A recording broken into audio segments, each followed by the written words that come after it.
You have been carrying an inner noise that won't stop, a restlessness that even silence cannot calm. Buddhist monks have used mantras for more than 2,500 years not to escape pain, but to transform it into presence. When you repeat sacred words with gentle intention, something shifts. The agitated mind finds a rhythm, anxiety loses ground, and inner peace begins to reveal itself. These 20 healing mantras are ancestral tools that restore what the modern world has fragmented. You don't need to believe, just experience. Prepare to sleep while listening to this video. Subscribe to the channel. Leave your like and comment from which part of the world you are watching.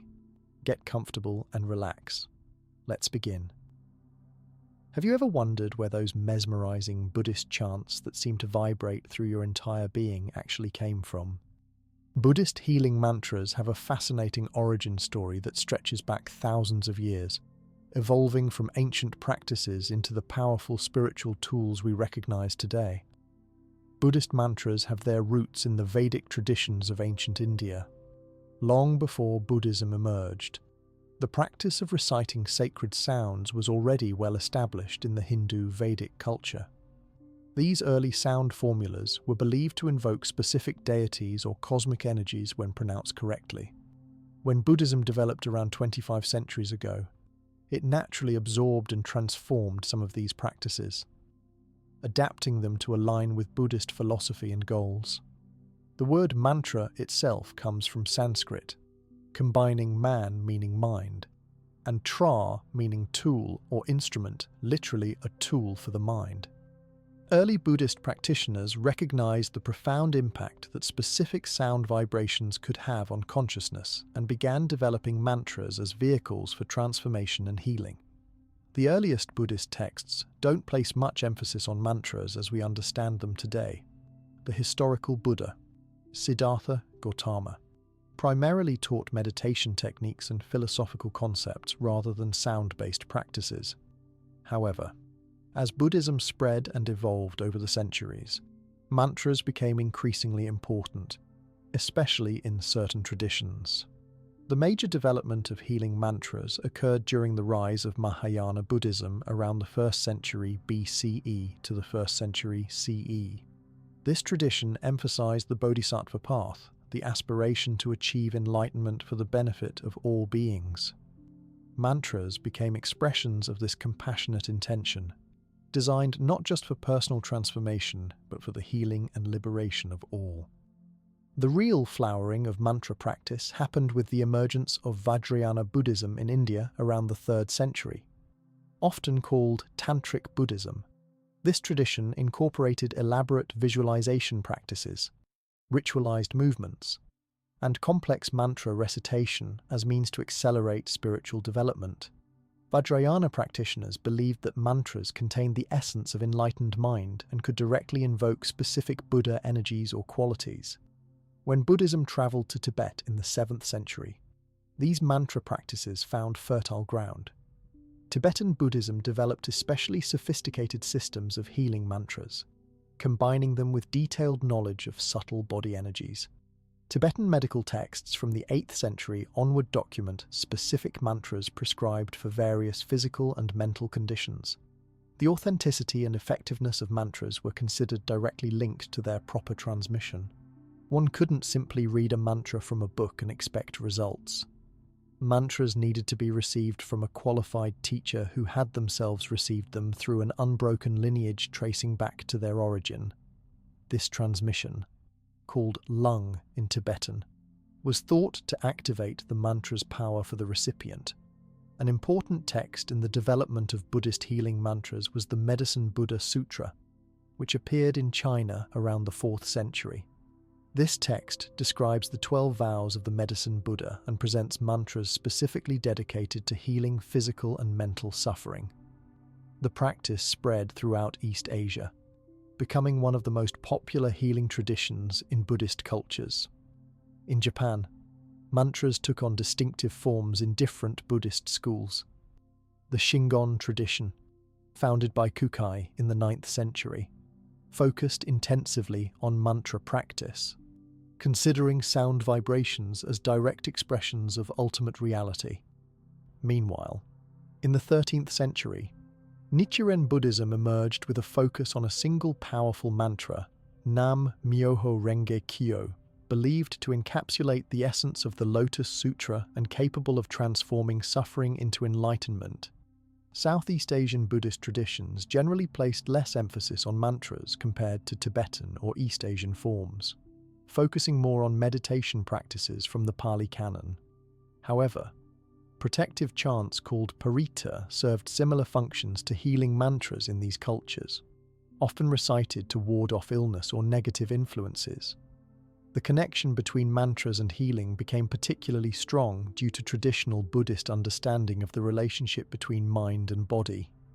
Buddhist medicine didn't separate physical and mental aspects of illness, but saw them as interconnected. Mantras were understood to work at this intersection, their vibrations affecting both physical energies and mental states simultaneously. Historical accounts from various Buddhist cultures contain numerous stories of healing through mantra recitation. While modern skeptics might question these as mere placebo effects or exaggerations, they reflect the genuine experiences of practitioners throughout history who found relief through these sacred sounds. By the medieval period, elaborate systems had developed mapping specific mantras to particular conditions.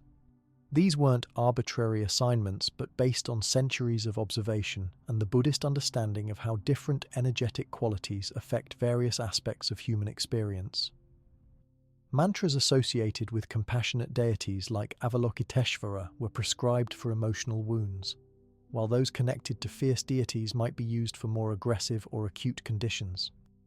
The transmission of mantras traditionally involved not just the sound, but precise instructions on visualization, body posture, breath control, and the appropriate state of mind during recitation.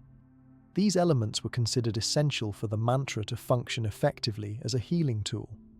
Teachers would carefully assess students' readiness before transmitting particularly powerful mantras, understanding that these energies needed to be approached with proper preparation. When Buddhism began spreading to Western countries in the 20th century, healing mantras came along as part of the package. Initially treated with skepticism by Western medical establishments, these practices have gradually gained recognition as complementary approaches. Research into the neurological and physiological effects of mantra recitation has begun validating what Buddhist practitioners have known for centuries. These sacred sounds can induce measurable changes in brain activity, stress hormones, immune response, and other bodily systems. Today, Buddhist healing mantras exist in a fascinating intersection between ancient spiritual tradition and contemporary practice. They remain central to traditional Buddhist communities while also being adopted by people of various backgrounds seeking holistic approaches to well-being. The historical journey of these sacred sounds continues to unfold, adding new chapters to a story that began thousands of years ago in the foothills of the Himalayas and has now spread throughout the world. The vibrational power of sound in healing mantras. When you hear the deep resonance of monks chanting or the gentle repetition of a sacred syllable, something happens that goes beyond simply hearing. You feel it. That feeling isn't just emotional. It's the actual physical impact of sound vibrations interacting with your body and mind. The power behind Buddhist healing mantras lies precisely in this vibrational quality of sound and its remarkable effects on human consciousness. Sound, at its most fundamental level, is vibration traveling through matter. When we recite a mantra, we create specific patterns of vibration that ripple through our bodies like waves through water.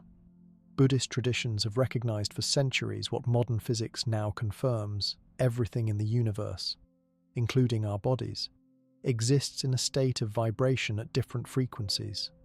The human body isn't solid in the way we perceive it. It's a complex system of vibrating energy fields. When we vocalize a mantra, the sound begins in our vocal cords but quickly spreads throughout our entire physiology. The lower tones of mantras like Om create vibrations we can actually feel resonating in our chest and abdomen. Higher pitched sounds might create sensations in the throat, face, and head. These aren't just subjective experiences, they're the result of sound waves physically interacting with the tissues and fluids of our bodies. Buddhist understanding goes deeper, suggesting that these vibrations interact with what's called the subtle body, a complex system of energy channels, nadis, and centers, chakras, that aren't visible to ordinary perception but profoundly influence our well-being. Different mantra sounds are thought to resonate with specific chakras, helping to remove blockages and restore balanced energy flow. For instance, the syllable hum is traditionally associated with the heart chakra, while ram resonates with the navel center.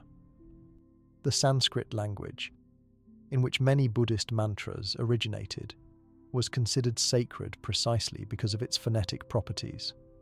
Each syllable was crafted to produce specific vibrational effects. Sanskrit scholars and yogis studied the relationship between sounds and consciousness for thousands of years, developing a sophisticated understanding of which sound combinations produce particular states of awareness. When we recite mantras, we're not just making noise, we're creating organized sound patterns that can reorganize our own energy. Chaos theory in physics suggests that when a stronger, more coherent vibration is introduced to a chaotic system, the system will often begin to synchronize with the stronger pattern. This principle, called entrainment, helps explain how mantras might bring our scattered mental energies into greater harmony. Modern science has begun to validate these ancient insights. Research using electroencephalography, EEG, has shown that mantra recitation can significantly alter brainwave patterns, often shifting the brain toward alpha and theta states associated with relaxation, creativity, and healing. These brainwave states are similar to those observed in experienced meditators and are linked to reduced stress hormones and enhanced immune function. The rhythmic nature of mantra recitation also affects our nervous system. The steady pace creates a predictable pattern that allows our parasympathetic nervous system, responsible for rest and recovery, to become more active, counteracting the stress response. This helps explain why mantras can feel so calming even when we don't understand their literal meaning. Interestingly, research suggests that vowel sounds in mantras may have particularly powerful effects. The sustained ah, e, o, and other vowel sounds create resonant frequencies that can be maintained long enough to influence our physiology. Consonants, on the other hand, tend to shape and direct these vowel energies in specific ways. The combination creates a comprehensive vibrational medicine. The power of mantras isn't limited to the sounds we make out loud. Mental recitation of mantras creates subtle vibrations in the brain and nervous system. Advanced practitioners often report that silent practice can be even more powerful than vocalization, as it works directly with the most subtle levels of consciousness without the medium of physical sound. Buddhist traditions teach that each syllable of a healing mantra carries a specific vibrational signature that awakens corresponding qualities within us. For example, in the popular Medicine Buddha mantra, Tayata Om Bekanze Bekanze Maha Bekanze Radza Samudgate Soha, each syllable is said to address different aspects of healing and purification. The vibration of Bekanze is associated with eliminating the causes of suffering, while Radza invokes the regal quality of the healing power. The concept of resonance is central to understanding how mantras work. Just as a tuning fork can cause another tuning fork of the same frequency to vibrate when placed nearby, mantras are thought to activate corresponding energies within us through resonance. When we recite a mantra associated with compassion, for instance, we're not asking for compassion from outside, we're using sound vibration to awaken our innate compassionate nature. Volume plays an interesting role in mantra practice. Sometimes mantras are chanted loudly to create strong, unmistakable vibrations that can break through blockages. Other times they're whispered, creating more subtle frequencies that work with finer energies. And sometimes they're recited silently, creating the most subtle vibrations of all. Each approach has different effects and applications. The vibrational power of mantras extends beyond the individual reciting them. Sound waves don't stop at our skin, they radiate outward into the environment. Traditional Buddhist communities would often practice mantras collectively to create healing fields that could benefit entire areas. In Tibetan Buddhism, even writing mantras on prayer flags is considered beneficial, as the wind carrying the mantra's vibration spreads blessing throughout the environment. Our intention while reciting mantras significantly influences their vibrational quality.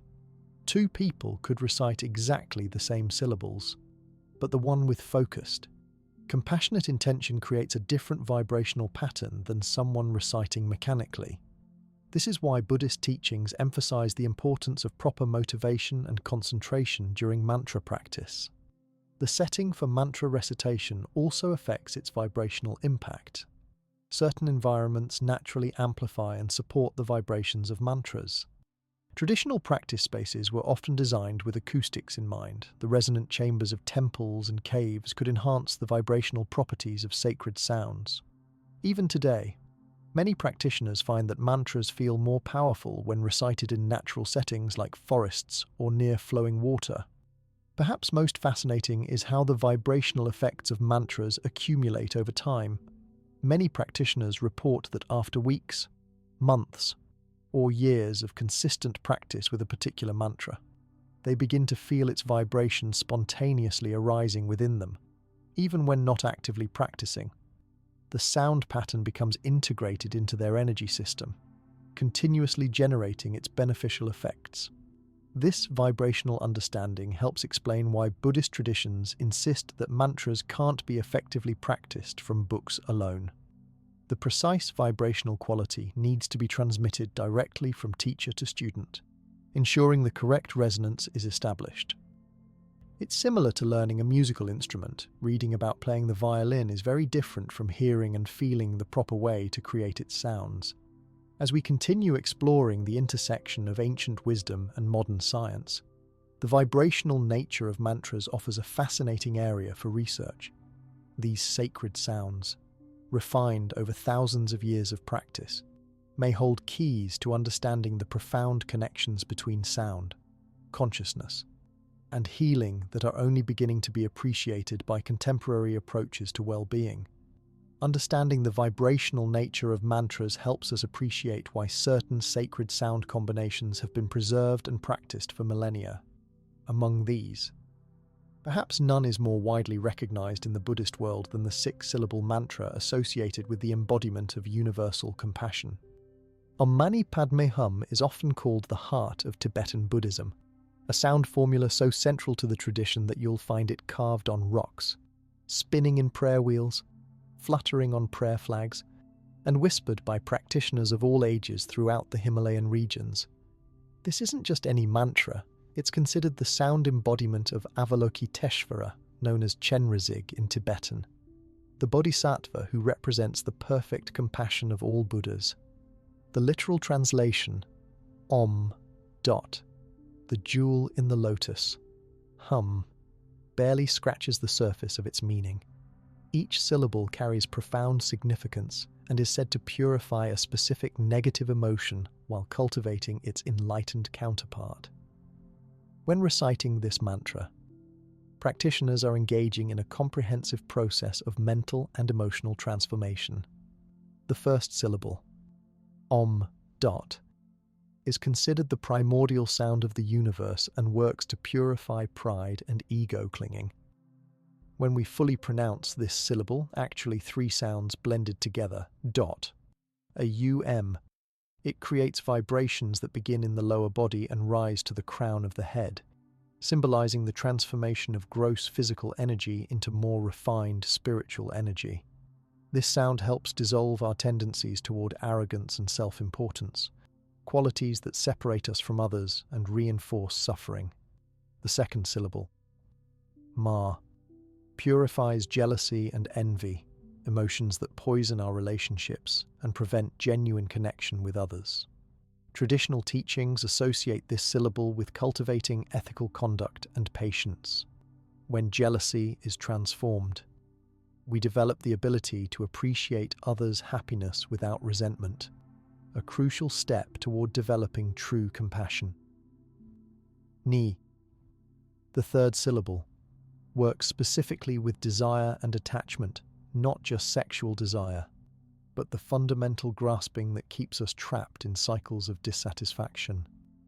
By transforming attachment, we develop genuine contentment and the ability to remain open-hearted without constantly craving more or different experiences. The fourth syllable, pad, addresses ignorance and confusion, the fundamental misunderstanding of reality that underlies all suffering. Working with this syllable helps develop wisdom and clarity. In Buddhist psychology, ignorance isn't simply lack of information, but a deep-seated misperception of how things actually exist. As this clears, we begin to see the interdependent nature of all phenomena. Me, dot, the fifth syllable, purifies greed and possessiveness. This includes not just material greed, but also subtle forms of hoarding, holding onto ideas, experiences, or spiritual states. As these tendencies transform, we develop natural generosity and openness. The final syllable, addresses anger and hatred, perhaps the most immediately destructive emotions. This syllable has a grounding quality that helps transform aggression into clear, compassionate strength. When anger is purified, we access its underlying energy in the form of clarity and discernment rather than destructive rage. Together, these 6 syllables create a complete cycle of purification, addressing each of the main emotional obstacles that keep us trapped in suffering while simultaneously cultivating their enlightened counterparts. This makes Om Mani Padme Hum an extraordinarily comprehensive practice despite its apparent simplicity. The connection between this mantra and Avalokiteshvara/Chenrezig is profound. In Tibetan Buddhism, this deity is often depicted with 1,000 arms and 11 faces, symbolizing the limitless ways compassion can manifest to help beings. The 1,000 arms radiate outward from his body like the rays of the sun, each with an eye in the palm, representing the unity of wisdom, the eye that sees, and compassionate action, the hand that helps. When practitioners recite Om Mani Padme Hum, they aren't just making sounds, they're invoking and gradually embodying this archetypal compassionate energy. Many practitioners visualize Chenrezig either in front of them or, in more advanced practice, identify directly with the deity, recognizing their own mind's inherent compassionate nature. With each repetition, the gap between ordinary consciousness and this ideal of perfect compassion gradually diminishes. In Tibet and other Himalayan regions, this mantra's presence is nearly ubiquitous. Prayer wheels, cylindrical devices containing the mantra written thousands or millions of times, spin in temples, homes, and public spaces. Each rotation is considered equivalent to reciting the mantras contained inside, multiplying the beneficial effect. Larger wheels may contain billions of mantras, creating what Tibetans consider vast waves of compassionate energy rippling outward into the world. The mantra is also carved onto stones, called mani stones, that line pathways and create walls of blessing in sacred places. Travelers traditionally pass these stones on their right side as a sign of respect, absorbing their influence while physically circumambulating these sacred objects. Prayer flags printed with the mantra flutter in the wind, carrying its compassionate vibration through the air to all who come in contact with it, directly or indirectly. The psychological effects of regularly practicing Om Mani Padme Hum are significant. Practitioners often report a gradual softening of rigid mental patterns, increased emotional stability, and greater capacity to remain open-hearted in difficult situations. The mantra seems to work directly with our tendency to close down in the face of suffering, both our own and others, helping us remain present and responsive rather than shutting down or becoming overwhelmed. During times of personal crisis, the mantra can serve as an anchor, a familiar and calming influence that helps maintain perspective when emotions threaten to overwhelm us. The rhythmic repetition soothes the nervous system while simultaneously reminding us of our deeper values and aspirations. Many practitioners report that in moments of anger or fear, the mantra sometimes spontaneously arises in their awareness, offering an alternative to reactive patterns. For those facing difficult relationships or situations requiring forgiveness, Om Mani Padme Hum provides a method to gradually transform resentment without suppressing legitimate feelings. By working systematically with all negative emotions, the practice offers a comprehensive approach to healing emotional wounds and developing genuine goodwill even toward those who have caused harm. The beauty of this mantra lies partly in its accessibility. Unlike some advanced tantric practices that require extensive preliminary training and formal initiation, Om Mani Padme Hum can be practiced by anyone regardless of their level of Buddhist understanding. Children in Tibetan communities often learn this mantra before they can even understand its meaning, absorbing its healing vibration from an early age. While this universality makes it approachable, the mantra isn't simplistic. Practitioners can engage with it at increasingly subtle levels throughout their spiritual journey. Beginners might focus primarily on the sound and rhythm, while advanced meditators might work with complex visualizations and subtle energetic processes associated with each syllable. The practice grows with the practitioner, revealing new dimensions as one's understanding deepens. In a world where compassion sometimes seems in short supply, the continued popularity of the Om Mani Padme Hum mantra offers a reminder of our innate capacity for kindness and connection.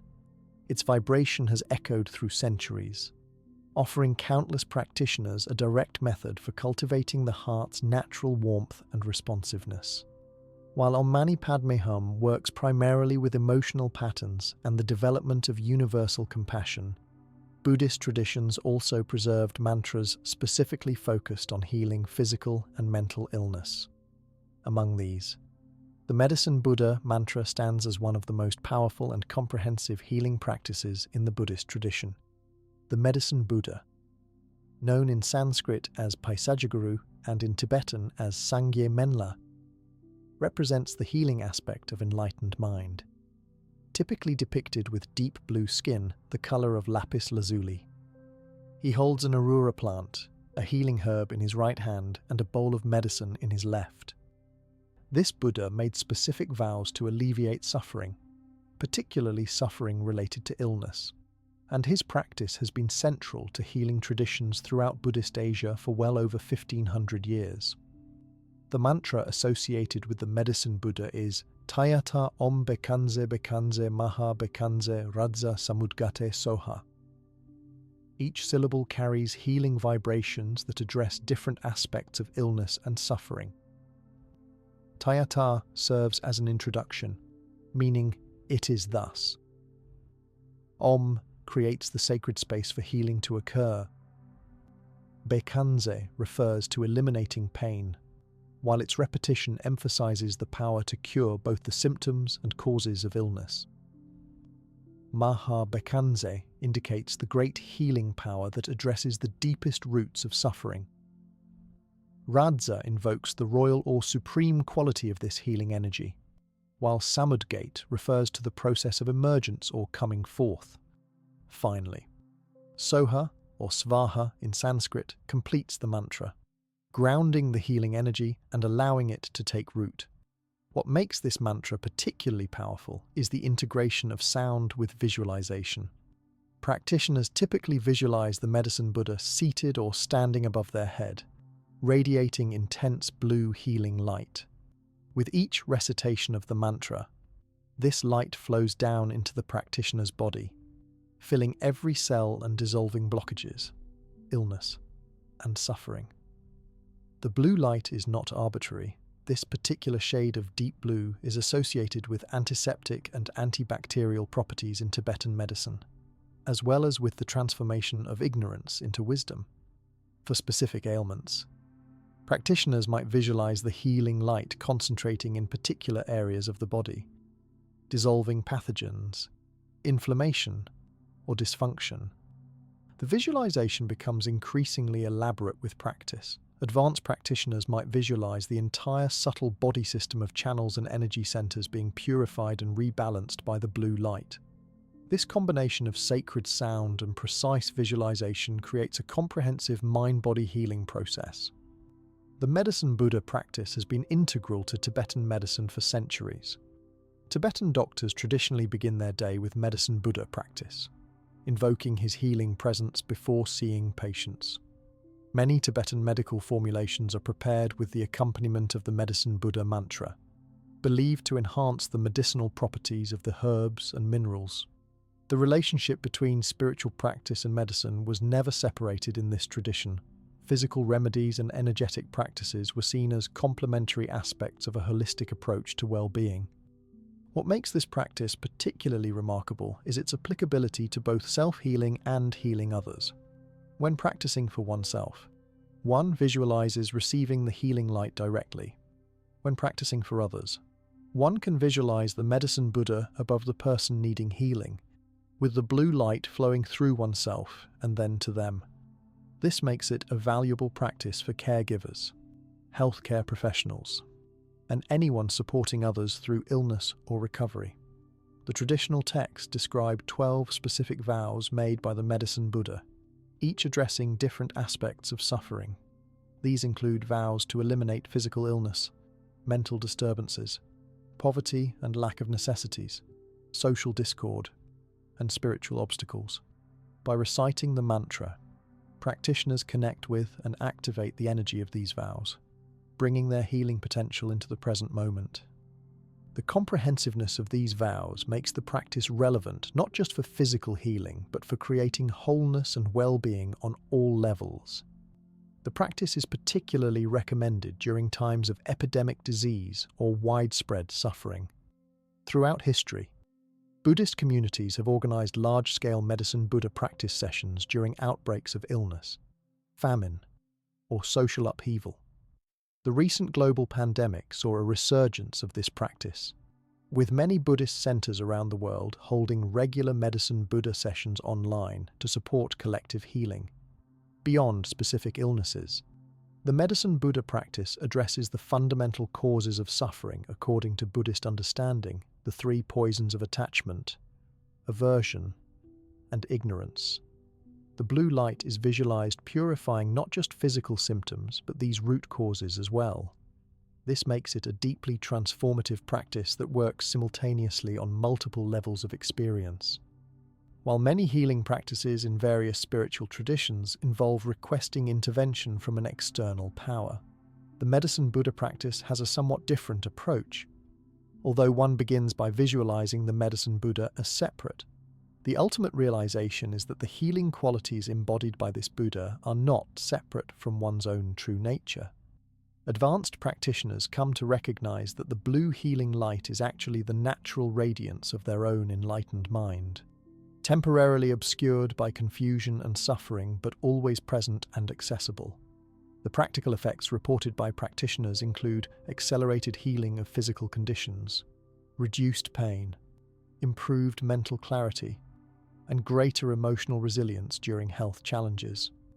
Many find that regular practice helps them maintain wellness and prevents illness by addressing imbalances before they manifest as symptoms.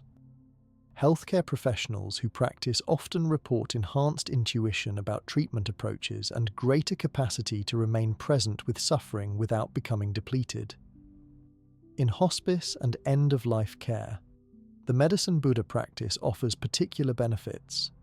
It helps address physical pain while simultaneously working with the fear and anxiety that often accompany the dying process.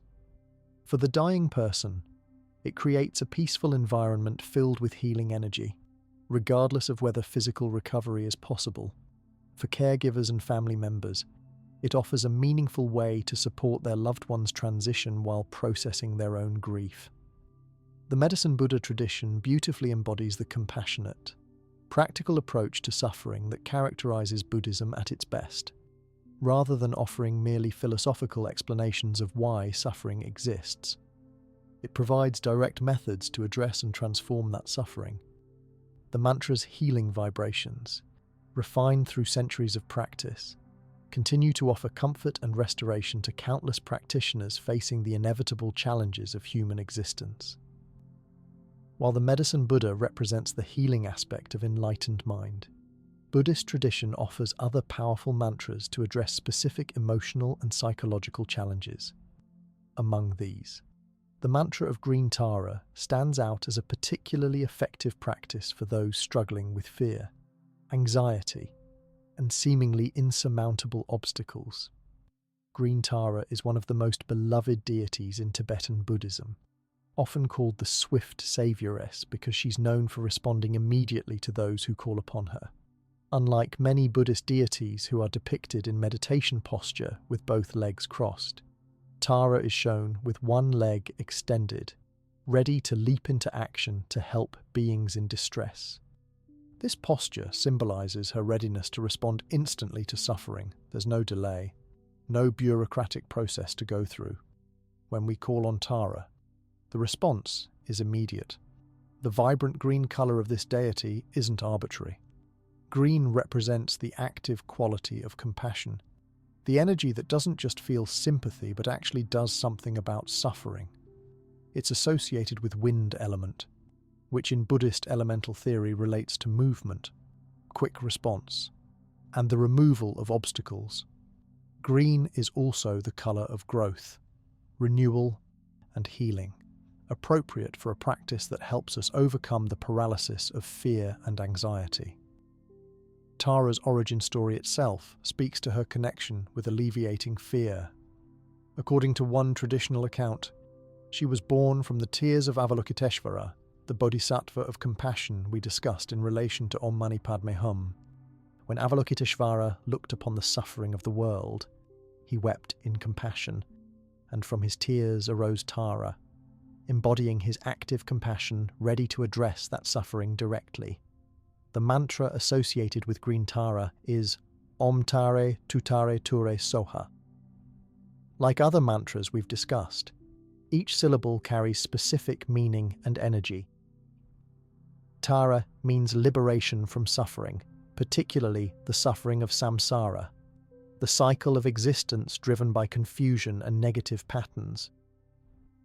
Tutare specifically addresses inner fears and dangers from outside. Ture brings prosperity in the broadest sense, not just material prosperity, but richness of qualities like courage, clarity, and well-being. Om at the beginning creates sacred space for the practice, while Soha at the end grounds and integrates the energy. The psychological mechanism of this mantra works directly with the experience of fear. Fear creates contraction, freezing, and a sense of isolation. We feel cut off and overwhelmed. The vibrations of the Tara mantra create expansion, movement, and connection, directly counteracting the physiological and psychological patterns of fear. The rhythm of the mantra itself has a galloping quality that creates momentum, helping to move energy that has become stuck in patterns of anxiety. When people experience panic attacks, one of the most challenging aspects is the feeling that the fear will never end, that they're trapped in a permanent state of terror. Tara practice addresses this directly by embodying the truth of impermanence and transformation. Nothing stays the same, not even the most overwhelming fear. The mantra's energy helps restore our belief in the possibility of change when anxiety has convinced us we're permanently trapped. Practitioners report that regular recitation of the Green Tara mantra develops a kind of emotional immunity to fear triggers. Situations that previously would have provoked anxiety begin to lose their power. It's not that challenges disappear, but rather that our relationship to them transforms. We develop what some teachers call Fearless fear, the ability to acknowledge danger or difficulty without becoming paralyzed by it. Tibetan Buddhist tradition identifies 8 specific fears that Tara helps overcome. Fears of lions, representing physical dangers. Elephants, ignorant thinking. Fire, hatred. Snakes, jealousy. Thieves, misguided views. Imprisonment, greed and attachment. Floods, desire and attachment to pleasure. And demons, doubts. While these may sound archaic, they represent psychological patterns that remain relevant today. Fear of violence, fear of our own destructive emotions, fear of losing control, fear of loss, and so on. For those with chronic anxiety or post-traumatic stress, Green Tara practice offers a way to work with triggers and flashbacks. When anxiety arises, the practitioner can mentally recite the mantra while visualizing Tara's protective green light surrounding them, creating a sense of safety within which the anxious energy can be processed rather than fought against. Many find that simply remembering Tara's posture, relaxed yet ready for action, helps shift their relationship with anxiety from resistance to engaged readiness. The practice is particularly helpful for fears related to major life transitions, career changes, relationship endings, health crises, or geographical moves. These situations often trigger existential anxiety about identity and security. Tara's energy supports us in moving forward despite uncertainty, trusting in our capacity to respond to whatever arises. Her mantra helps activate this trust at a deep level, beyond mere positive thinking. An especially valuable aspect of Green Tara practice is its ability to transform fear without denying its legitimacy. Unlike some approaches that attempt to simply override or suppress fear, this practice acknowledges the reality of dangers while cultivating the resilience to face them. This validation of our experience combined with empowerment makes it particularly effective for deep-seated anxieties that haven't responded to more simplistic approaches.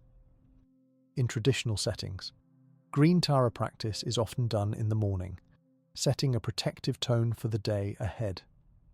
Many practitioners report that starting the day with 21 recitations of her mantra creates a tangible shift in how they experience challenges throughout the day. Difficulties that might have provoked anxiety become opportunities to practice engaged presence instead. For those who struggle with insomnia due to anxiety, reciting the Tara mantra while visualizing her peaceful green light can create the conditions for restful sleep. The practice helps calm the hypervigilant state that keeps many anxiety sufferers awake, scanning for dangers rather than allowing themselves to rest. Tara's protective presence assures the nervous system that it's safe to let go into sleep. What makes Green Tara practice particularly accessible is that it doesn't require elaborate visualization or complicated ritual. Simply reciting the mantra with sincere intention connects us to her energy. More advanced practitioners may visualize her in detail, but the basic practice is available to anyone regardless of their visualization skills or familiarity with Buddhist iconography.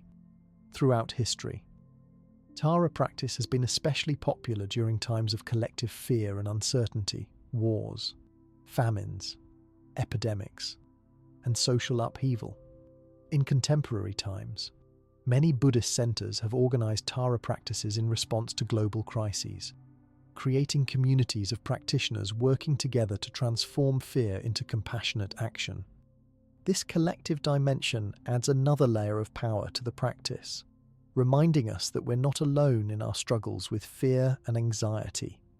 The ultimate goal of Tara practice goes beyond simply managing anxiety.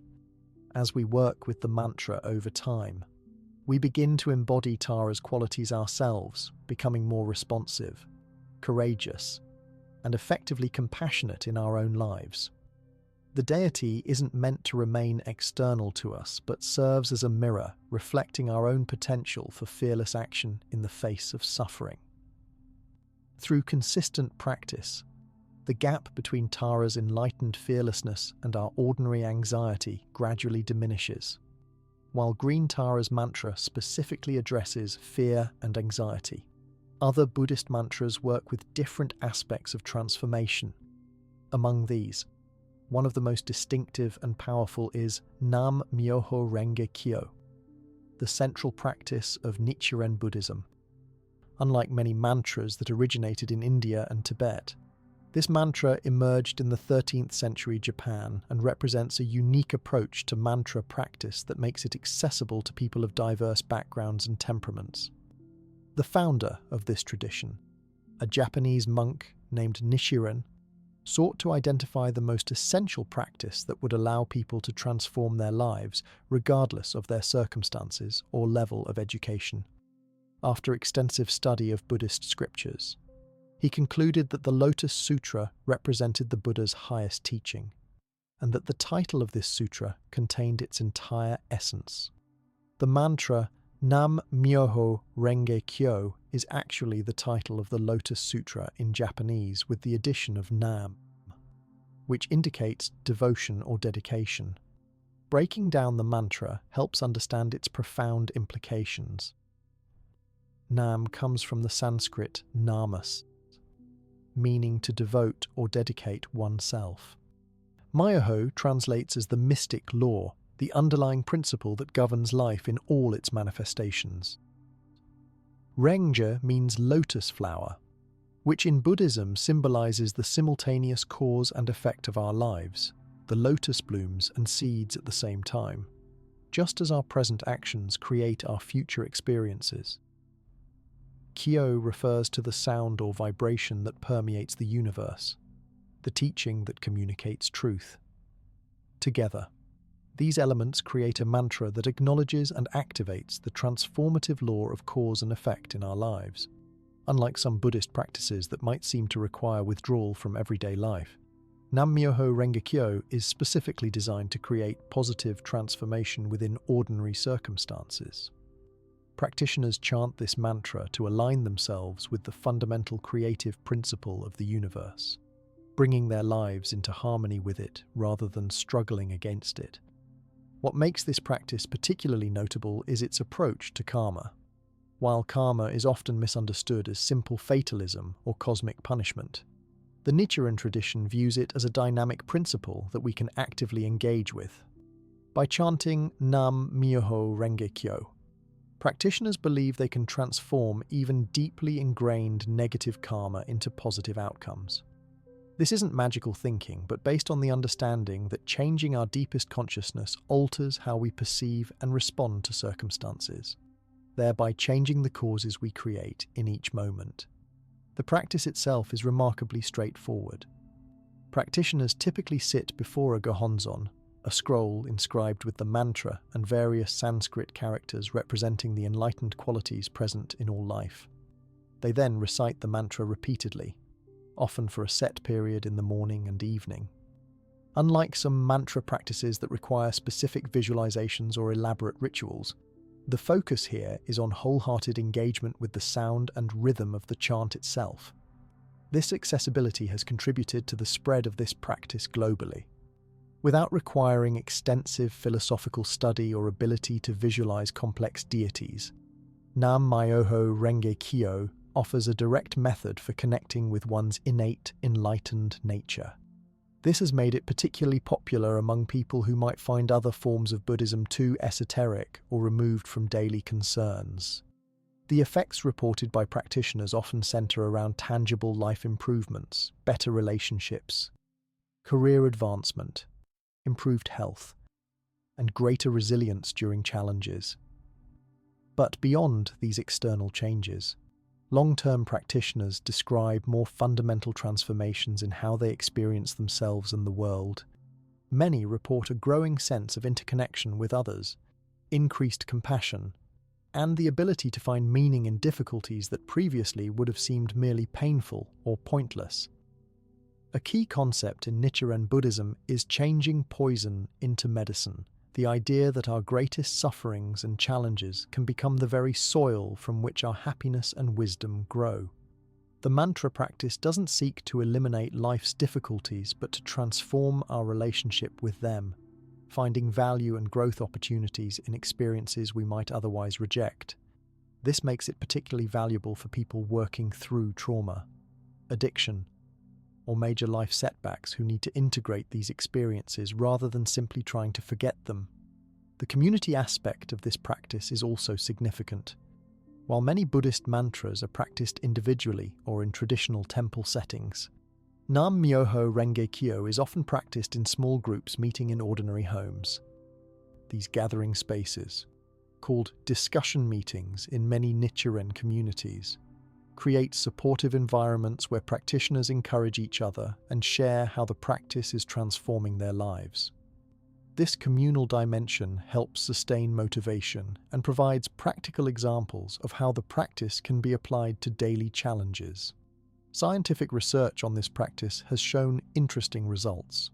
Studies have found that regular chanting of Nam Myoho Renge Kyo produces measurable changes in brain activity, particularly in areas associated with attention, emotional regulation, and feelings of well-being. The rhythmic nature of the chanting, combined with the deep breathing it naturally encourages, activates the parasympathetic nervous system, counteracting stress responses and creating physiological conditions conducive to healing and clear thinking. From a psychological perspective, the practice seems to work by addressing what psychologists call our fundamental attribution, our basic assumption about the nature of reality and our place in it. Many people operate from unconscious beliefs that they are fundamentally flawed, that life is inherently hostile, or that they are victims of circumstances beyond their control. The consistent practice of Nam Myoho Renge Kyo gradually replaces these disempowering attributions with the understanding that we possess inherent Buddha nature and the capacity to transform any situation through our inner resources. This shift in fundamental attribution doesn't happen overnight. Like any transformative practice, Nam Myoho Renge Kyo requires consistent application over time. Practitioners are encouraged to establish a daily practice rhythm, sometimes beginning with a specific goal in mind, but ultimately chanting for their overall human revolution. The ongoing process of bringing their lives into greater alignment with their highest potential. What distinguishes this mantra practice from simple positive thinking or affirmations is its acknowledgement of the complex, sometimes contradictory nature of human experience. Rather than attempting to override difficulties with artificially positive thoughts, Nam Myoho Renge Kyo creates a context within which both suffering and joy can be recognized as aspects of a meaningful life journey. This inclusivity makes it sustainable even during life's greatest challenges, when simplistic positivity might seem impossible or even offensive. For those exploring Buddhist mantra practices, Nam Myoho Renge Kyo offers an interesting counterpoint to the Sanskrit and Tibetan mantras more commonly associated with Buddhism. Its Japanese origin, straightforward practice method, and focus on transformation within everyday life make it a valuable addition to the spectrum of healing mantras available in the Buddhist tradition. Whether practiced alongside other mantras or as a complete practice in itself, its potential for catalyzing deep life changes has been validated by the experiences of millions of practitioners worldwide. The practices we've explored so far offer powerful methods for transforming fear, anxiety, and negative karma. But you might wonder exactly how these ancient sound formulas actually work on the physical brain and nervous system. In recent decades, scientists have begun investigating the neurological foundations of mantra practice, and their findings help explain why these techniques have endured for thousands of years. When you recite a mantra, far more is happening in your brain than simply processing language or sound. Neuroimaging studies using techniques like functional magnetic resonance imaging, fMRI, and electroencephalography, EEG, have revealed distinct patterns of brain activity during mantra recitation compared to ordinary speech or thought. The rhythmic, repetitive nature of mantras appears to create what neuroscientists call a steady-state response in the brain, a stable pattern of neural firing that continues even after the practice ends.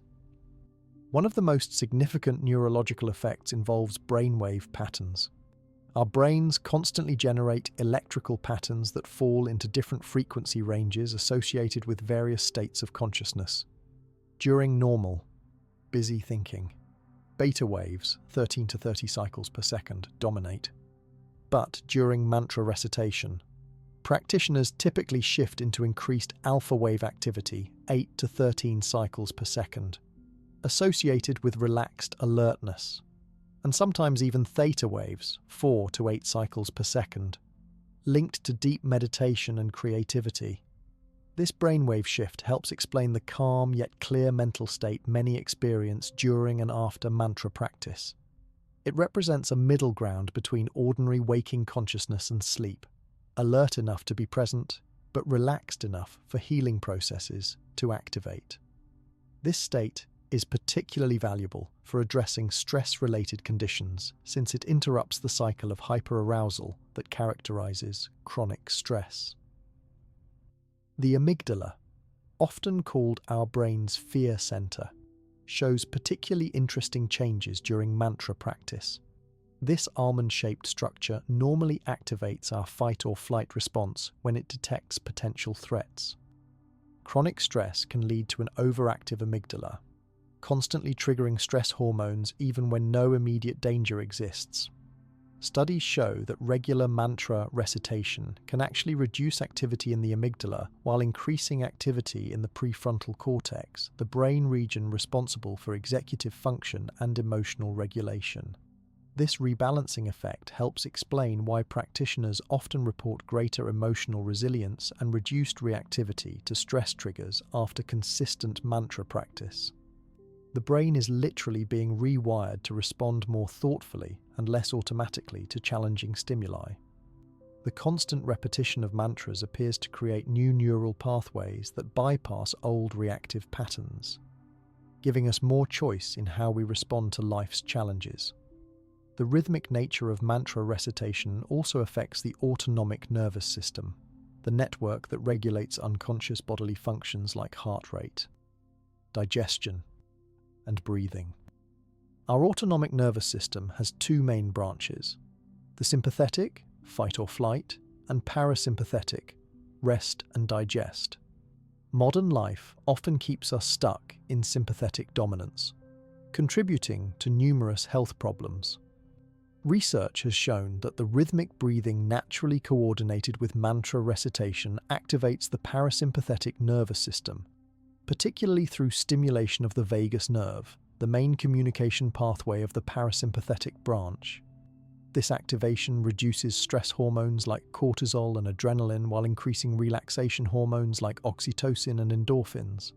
The measurable effects include lowered blood pressure, improved heart rate variability, better digestion, and enhanced immune function. Scientists have also observed something called cardiac coherence during mantra practice, a harmonization of heart rhythm patterns that creates optimal communication between heart and brain. This coherent state is associated with improved cognitive function, emotional balance, and overall resilience.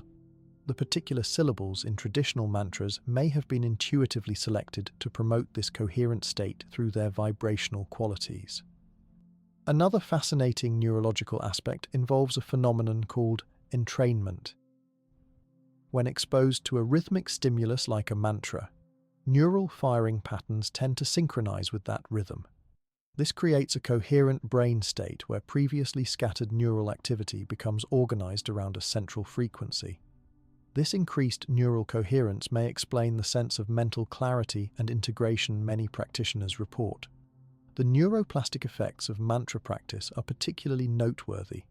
Neuroplasticity refers to the brain's ability to form new connections and reorganize itself throughout life. Regular mantra practice appears to strengthen neural pathways associated with positive emotional states while weakening those linked to maladaptive patterns. Brain scans of long-term practitioners show measurable differences in grey matter density in regions associated with attention, emotional regulation, and self-awareness compared to non-meditators. The limbic system, our emotional processing center, shows significant changes with consistent practice. This brain region normally tags experiences with emotional significance, helping us learn from both positive and negative events.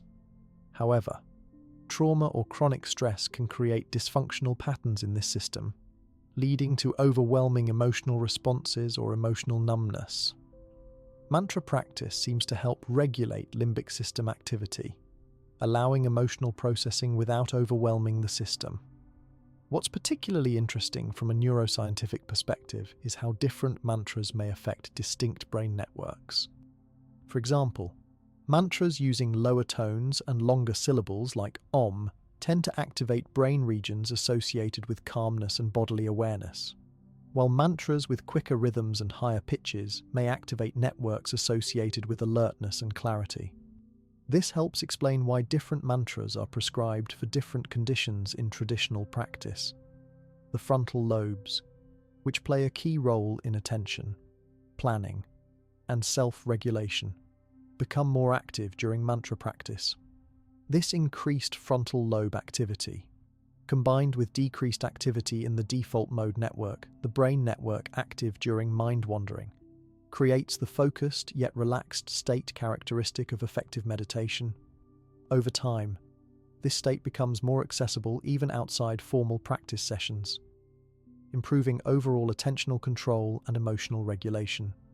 Fascinating research has also looked at long-term practitioners during deep states of mantra meditation. These studies found unusual patterns of brain activity where normally separate brain networks began operating in greater harmony. This increased neural integration may represent a physiological correlate of the subjective experience of wholeness or unity often reported in advanced meditative states.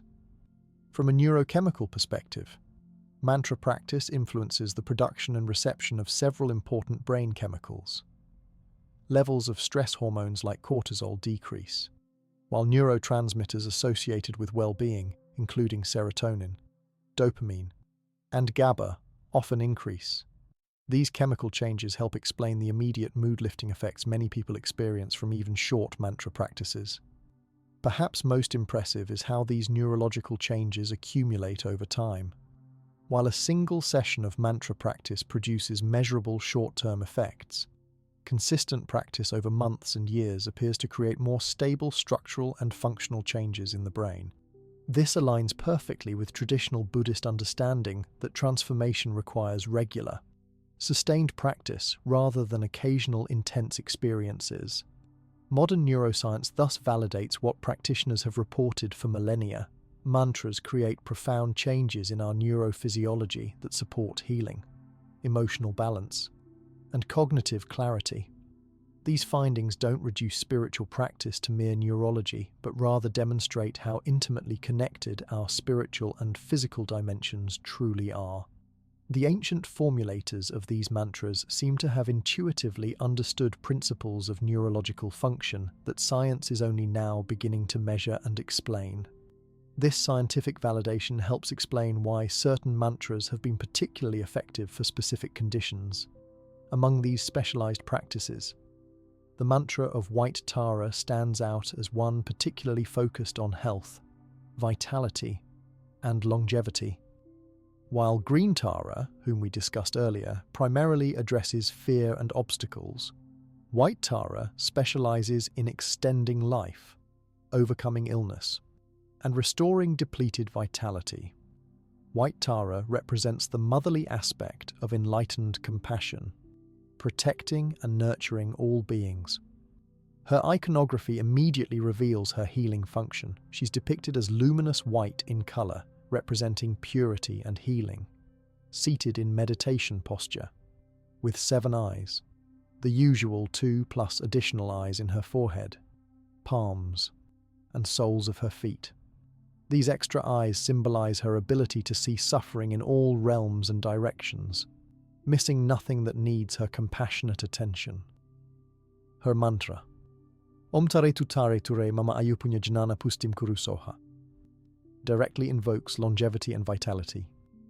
The first part connects to the core Tara energy we explored with Green Tara, while the additional Sanskrit words specifically request increased life force, Ayu, merit or positive energy, Punya, wisdom, Jnana, and abundance, Pustim. Kuru means do this or make this happen, making the mantra a direct request for these life-enhancing qualities. White Tara practice is traditionally recommended for people facing life-threatening illness, those who have experienced near-death experiences, anyone with severely depleted energy, and those wishing to extend their lives to complete spiritual practice or important life work. The practice is also commonly done on behalf of elderly or ill people, making it particularly valuable for caregivers and healthcare providers. The visualization associated with this mantra is as important as the sound. Practitioners typically visualize White Tara seated above their crown, radiant like the full moon, emanating cooling, soothing white light.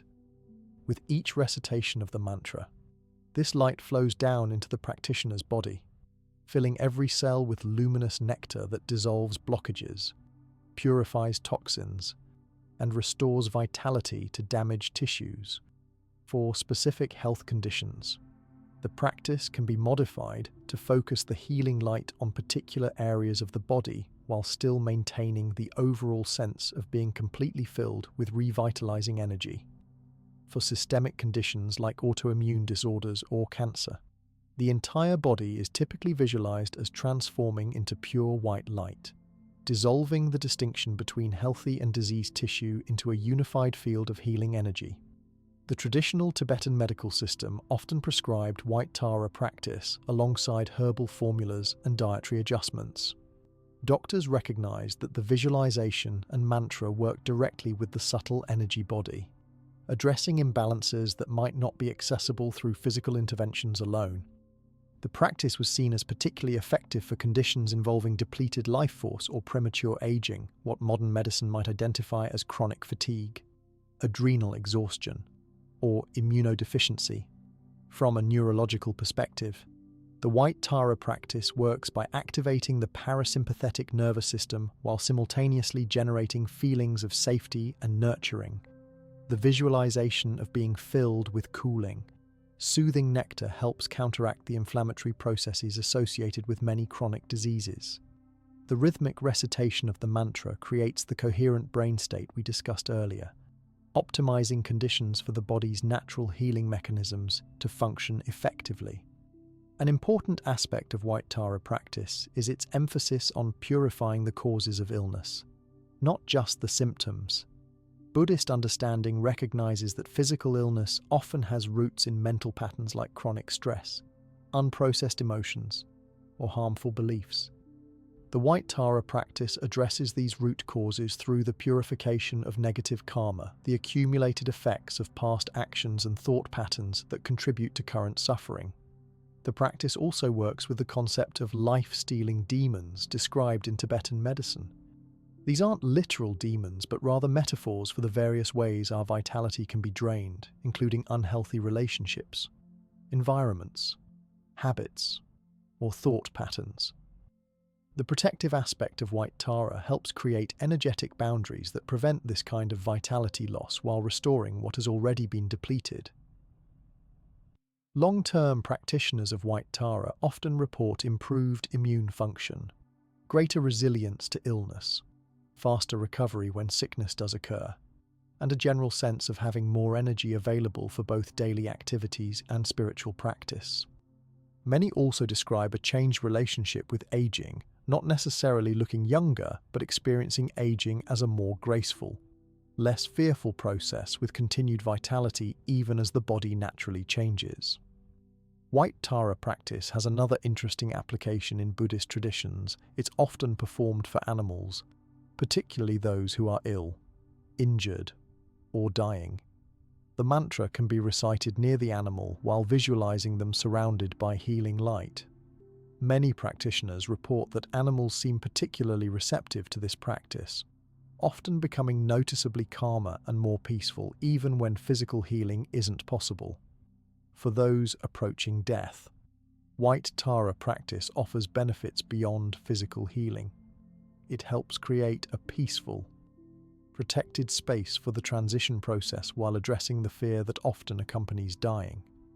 In Buddhist understanding, a calm, clear state of mind at the time of death is extremely important for a favorable rebirth. making this practice valuable even when life extension is no longer possible or appropriate. The compassionate energy of White Tara makes this practice accessible even to beginners. Unlike some advanced tantric practices that require extensive preparation, White Tara can be practiced by anyone with sincere motivation. This accessibility aligns with her nature as a mother-like protector who offers her benefits freely to all who call upon her, regardless of their level of spiritual development. Some Buddhist traditions recommend practicing White Tara during the waxing phase of the moon, particularly on full moon days, when the energy of growth and fullness is naturally strongest. The visual similarity between White Tara's full, luminous form and the full moon creates a natural resonance that practitioners can use to enhance their practice. However, the practice is beneficial at any time, especially when dealing with acute health challenges. While not a substitute for appropriate medical care, White Tara practice represents a powerful complementary approach to health and longevity that addresses dimensions of healing often overlooked by conventional medicine. By working simultaneously with body, energy, and mind, it offers a truly holistic method for restoring and maintaining the vitality needed to live a meaningful and beneficial life. While White Tara practice offers a specialized approach to healing and longevity, there's an even more fundamental mantra at the heart of Buddhist practice, one that's often considered the primordial sound of the cosmos itself. The sacred syllable Om, sometimes written as Aum, stands as perhaps the most recognized mantra in the world, transcending individual Buddhist traditions and even appearing in other spiritual systems like Hinduism and Jainism. This simple yet profound sound contains layers of meaning and vibrational power that make it both accessible to beginners and endlessly deep for advanced practitioners. The syllable Om represents the most essential, undifferentiated sound of the universe, the vibrational foundation from which all other sounds and forms emerge. In Buddhist cosmology, it's associated with the moment of creation and the underlying unity behind apparent diversity. When we chant Om, we're connecting with this primordial energy, temporarily dissolving our sense of separation into a more fundamental wholeness. Though simple in appearance, Om actually consists of three distinct sounds that blend together: A, U, and M. Some traditions add a fourth element, the silence that follows the final M sound. Each component carries specific significance. The A sound begins at the back of the throat and represents creation or beginning. The U rolls forward through the mouth, symbolizing preservation or continuation. The M sound, made with closed lips, represents transformation or conclusion. The silence afterward embodies the transcendent aspect beyond sound itself. Physiologically, the complete pronunciation of Om engages the entire vocal apparatus from abdomen to lips. The vibration begins deep in the body and moves forward and upward, creating resonance throughout the physical form. This progressive movement of energy through the body is one reason Om is often used to begin spiritual practices. It systematically activates and aligns the practitioner's energy system from gross to subtle levels. The vibrational frequency of Om, when chanted at the traditional pitch, is approximately 432 Hz, a frequency that some researchers suggest is harmonically aligned with natural phenomena. This may help explain the sense of resonance and rightness many people experience when chanting or hearing this sound, even without understanding its conceptual meaning. Brain research has shown distinctive patterns during Om recitation. EEG studies demonstrate increased synchronization between different regions of the brain, particularly in the alpha frequency range associated with relaxed alertness. This creates a state of coherent awareness, mentally clear yet deeply calm, that serves as an ideal foundation for healing and meditation. The sound's resonant qualities also trigger the body's relaxation response, reducing stress hormones and promoting regulatory functions like healthy digestion and immune response. For beginners, to mantra practice. Om offers an ideal starting point.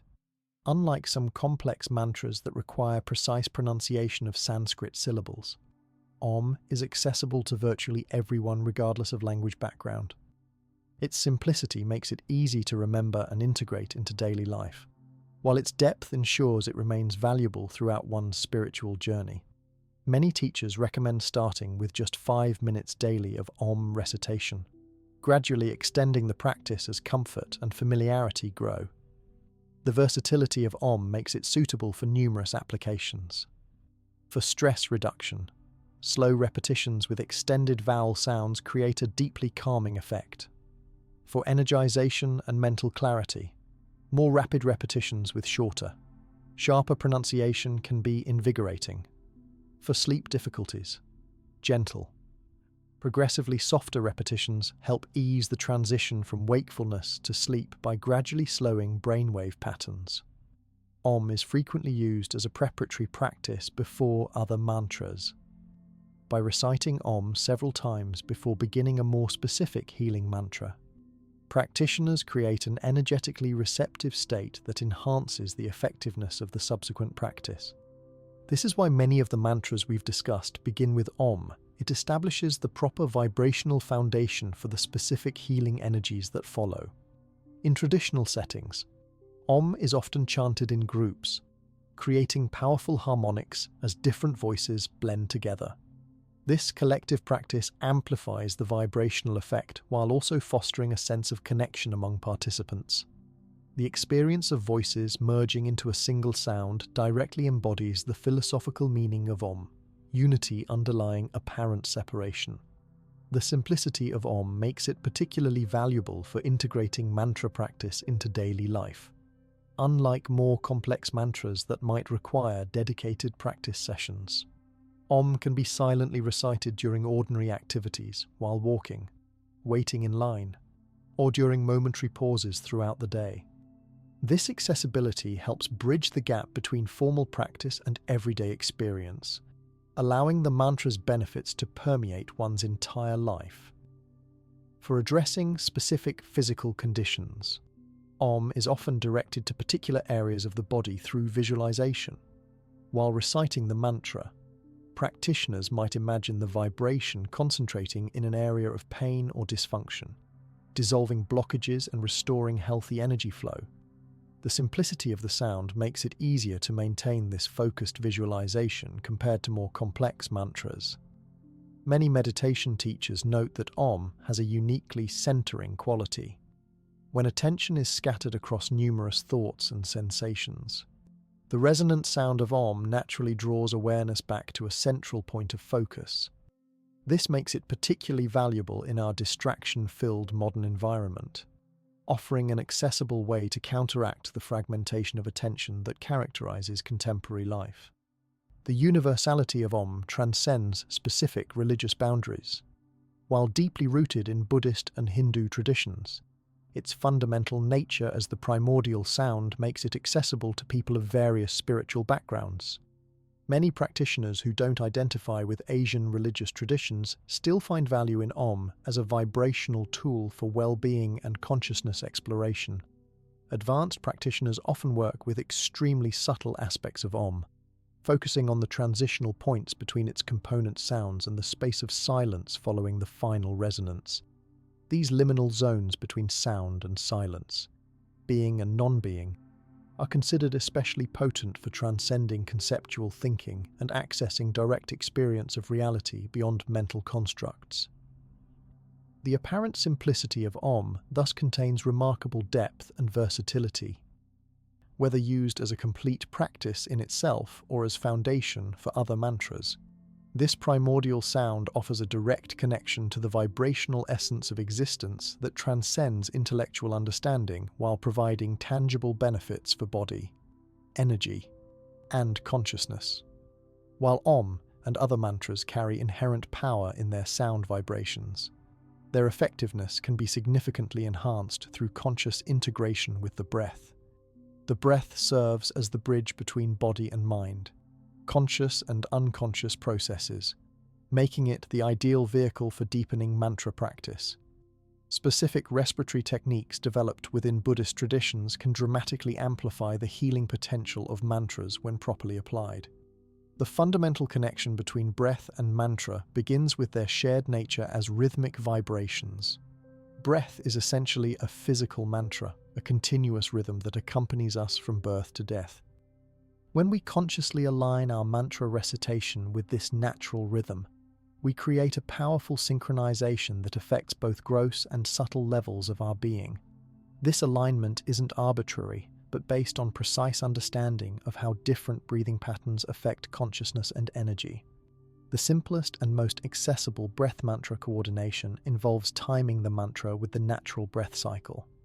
For example, with the Medicine Buddha mantra, practitioners might mentally recite Tayata Om Bhikkhanse during inhalation and Bhikkhanse Maha Bhikkhanse Radza Samudgati Soha during exhalation. This natural coordination prevents the practice from becoming strained while creating a steady rhythm that calms the mind and nervous system. More advanced practitioners might work with specific ratios between breath and mantra. Traditional texts sometimes prescribe exact counts for inhalation, retention, and exhalation, with mantras distributed precisely through this cycle. For example, a practice might involve inhaling for a count of 4 while reciting one mantra, holding the breath for 16 counts while reciting the mantra 4 times, and exhaling for 8 counts while reciting the mantra twice. These precise ratios are based on the understanding that specific breath patterns activate particular energy channels and consciousness states. The quality of the breath matters as much as its rhythm. Before beginning mantra practice, experienced practitioners often take time to establish diaphragmatic breathing, sometimes called belly breathing, where the abdomen expands on inhalation rather than just the chest. This deeper breathing activates the parasympathetic nervous system, increases oxygen exchange, and provides a stable foundation for the subtle energy work of mantras. Just a few minutes of conscious diaphragmatic breathing before mantra recitation can significantly enhance the practice's effectiveness. Temperature awareness in breathing adds another dimension to mantra practice. By noticing the relatively cool sensation of air entering the nostrils during inhalation and the warmer sensation during exhalation, practitioners anchor their awareness in present moment physical reality. This simple attention to temperature differences prevents the mind from wandering while establishing a foundation of mindfulness that makes the mantra more effective as a transformative tool. For working with specific emotional states or energy imbalances, different breathing patterns can be combined with appropriate mantras. When addressing anxiety or overstimulation, extending the exhalation to be longer than the inhalation, perhaps a 4-count inhalation with an 8-count exhalation, while reciting calming mantras like Om or the Green Tara mantra helps activate the parasympathetic nervous system more strongly. Conversely, for addressing lethargy or depression, equal or slightly inhalation-dominant breathing with more activating mantras helps mobilize stagnant energy. The Buddhist tantric tradition includes specialized breathing techniques like vase breathing, kumbhaka, that can dramatically amplify mantra effectiveness. In this practice, after a full inhalation, the practitioner slightly contracts the perineum, draws the abdomen in slightly, and holds the breath while visualizing energy concentrating at specific points in the body while mentally reciting mantras. This creates an intensified energy field that enhances the mantra's transformative power. However, these advanced techniques should be learned under proper guidance, as incorrect practice can lead to imbalances in the subtle body. Alternate nostril breathing, where inhalation and exhalation are directed through specific nostrils in particular patterns, offers another method for enhancing mantra practice. In Buddhist understanding, breathing predominantly through the left nostril activates cooling, receptive, introspective energies, while right nostril breathing activates warming, active, expressive qualities. By consciously directing the breath through specific nostrils while reciting particular mantras, practitioners can address precise energetic imbalances with remarkable specificity. Sound and breath share intimate connections in the subtle anatomy of Buddhist practice. The throat chakra, Vishuddha, serves as the gateway between the lower chakras, associated with physical existence, and upper chakras, associated with more subtle consciousness. By combining conscious breathing with mantra sound, practitioners create a powerful activation at this crucial junction point, facilitating transformation that affects both physical and mental dimensions simultaneously. Attention to the pauses between breaths offers another powerful dimension for mantra practice. Traditional texts often emphasize the importance of the natural gaps after inhalation and exhalation. During these momentary pauses, when the breath movement is suspended, consciousness can access subtler dimensions less available during active breathing. Silent mental recitation of mantras during these gaps can be especially potent, penetrating deeper levels of awareness than is possible during the active phases of breathing. For healing specific physical conditions, visualization can be synchronized with both breath and mantra. For example, when working with the Medicine Buddha mantra for a respiratory condition, the practitioner might visualize healing blue light entering with the inhalation, permeating the lungs as the breath is briefly held, and carrying away illness as dark smoke during exhalation, all while mentally reciting the appropriate portions of the mantra. This triple synchronization of breath, visualization, and mantra creates a comprehensive approach that addresses physical, energetic, and mental dimensions simultaneously. The speed and rhythm of breathing naturally influences the recitation pace of mantras, rather than forcing the breath to match a predetermined mantra speed. Experienced practitioners allow their natural breath rhythm to establish the appropriate pace for mantra recitation. This organic approach prevents strain while ensuring that the practice remains connected to the practitioner's actual energetic state rather than an imposed ideal. For those with respiratory conditions that make breath control difficult, modifications can make mantra practice accessible and beneficial without strain, rather than complex breathing patterns. Simple awareness of the natural breath while mentally reciting mantras can be equally effective. The key is maintaining the connection between awareness, breath sensation, and mantra vibration, even if the breath itself remains uncontrolled. Research into heart rate variability, a key indicator of autonomic nervous system health, shows that combining rhythmic breathing with vocalization, as in mantra recitation, produces more significant improvements than either practice alone. The synchronization creates what some researchers call a resonant frequency, where multiple body systems entrain to a coherent rhythm, optimizing communication between heart, lungs, brain, and nervous system. Through conscious integration of breath and mantra, practitioners create a comprehensive practice that spans from the most tangible physical breath to the most subtle mantra vibration and consciousness. This integration ensures that the transformative power of mantras doesn't remain abstract or disconnected from embodied experience, but rather permeates every level of our being, creating conditions for profound and lasting healing transformation.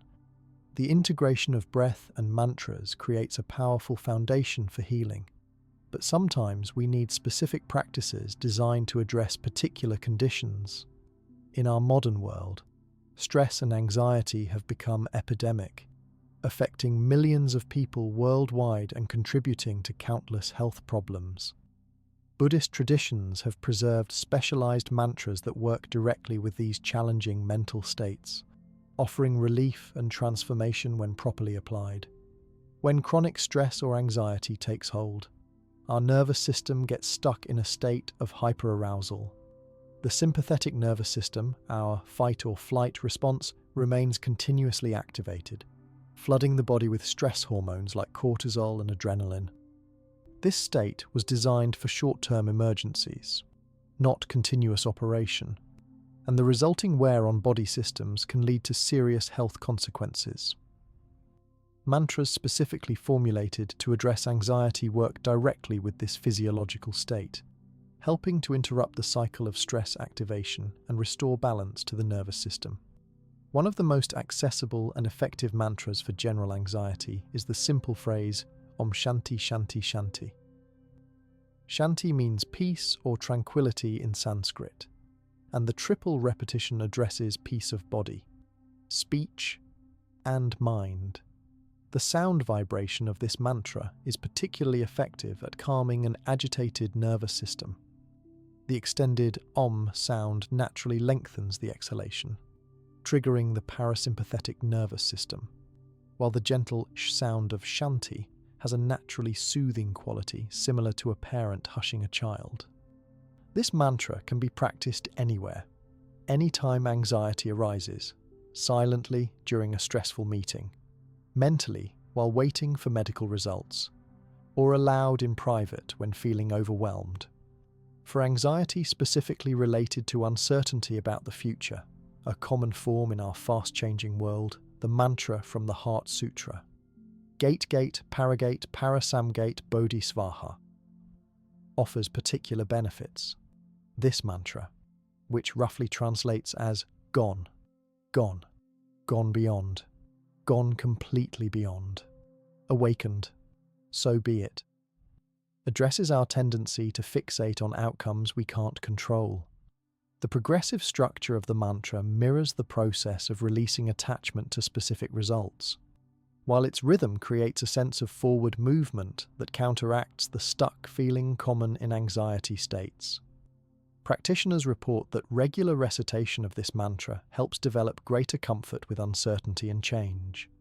Social anxiety, which involves fear of judgment or negative evaluation by others, responds well to the mantra Om Muni Muni Mahamuni Shakyamuniya Svaha. This mantra invokes the energy of the historical Buddha, Shakyamuni, who embodied complete freedom from concern about others' opinions. The vibration of this mantra helps activate our innate capacity for self-acceptance and authenticity.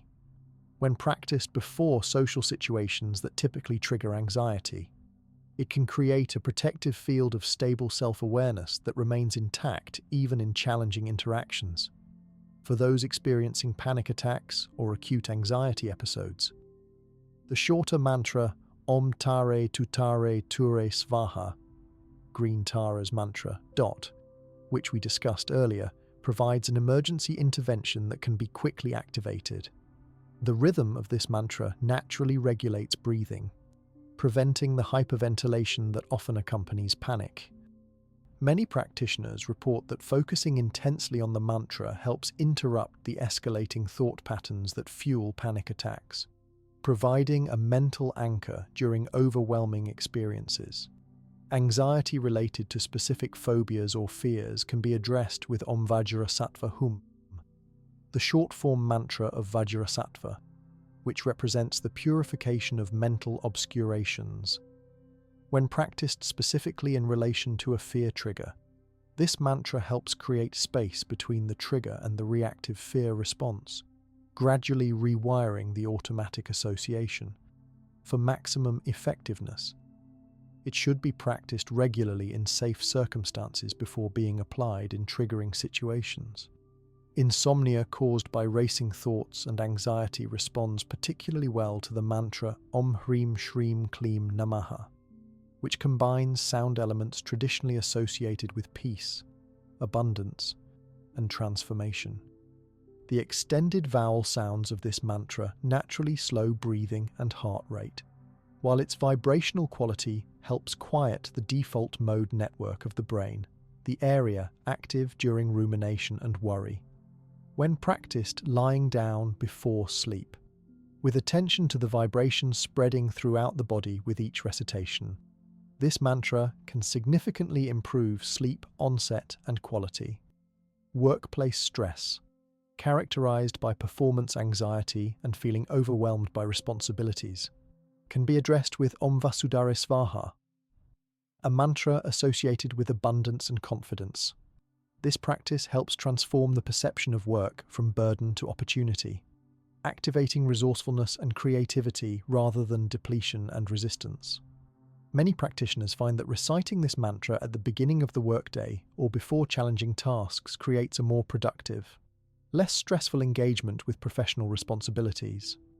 Physical symptoms of chronic anxiety, like tension headaches, digestive issues, or muscle pain, often respond to Om Shum Shanaisharaya Namaha, a mantra traditionally used to pacify the influence of obstacles and delays. The deep, grounding quality of this mantra's vibration helps release physical tension patterns that have become habituated in the body through long-term stress. For addressing specific physical symptoms, practitioners can visualize the vibration of the mantra concentrating in affected areas, dissolving blockages and restoring healthy energy flow. Research on these anti-anxiety mantras shows fascinating results. Studies using heart rate variability as a measure of autonomic nervous system balance have found significant improvements after just 8 weeks of regular practice with anxiety-specific mantras. Cortisol levels, a key stress hormone, often show measurable decreases, while immune markers typically show improvement. Brain imaging studies reveal decreased activity in the amygdala, the brain's alarm center, alongside increased activity in the prefrontal cortex, responsible for emotional regulation, during and after mantra practice. Perhaps most interesting is research showing that these mantras become more effective over time. While they provide immediate benefits even to beginners, their impact deepens with consistent practice. This suggests that mantras actually retrain the nervous system, creating new neural pathways that gradually replace habitual stress reactions with more balanced responses. Long-term practitioners often report that mantras begin to arise spontaneously in challenging situations, providing automatic access to calmer states without conscious effort. The practical application of these mantras involves more than just recitation. For maximum effectiveness, they should be integrated into a comprehensive approach to anxiety that includes appropriate lifestyle adjustments, physical exercise, and possibly professional support when needed.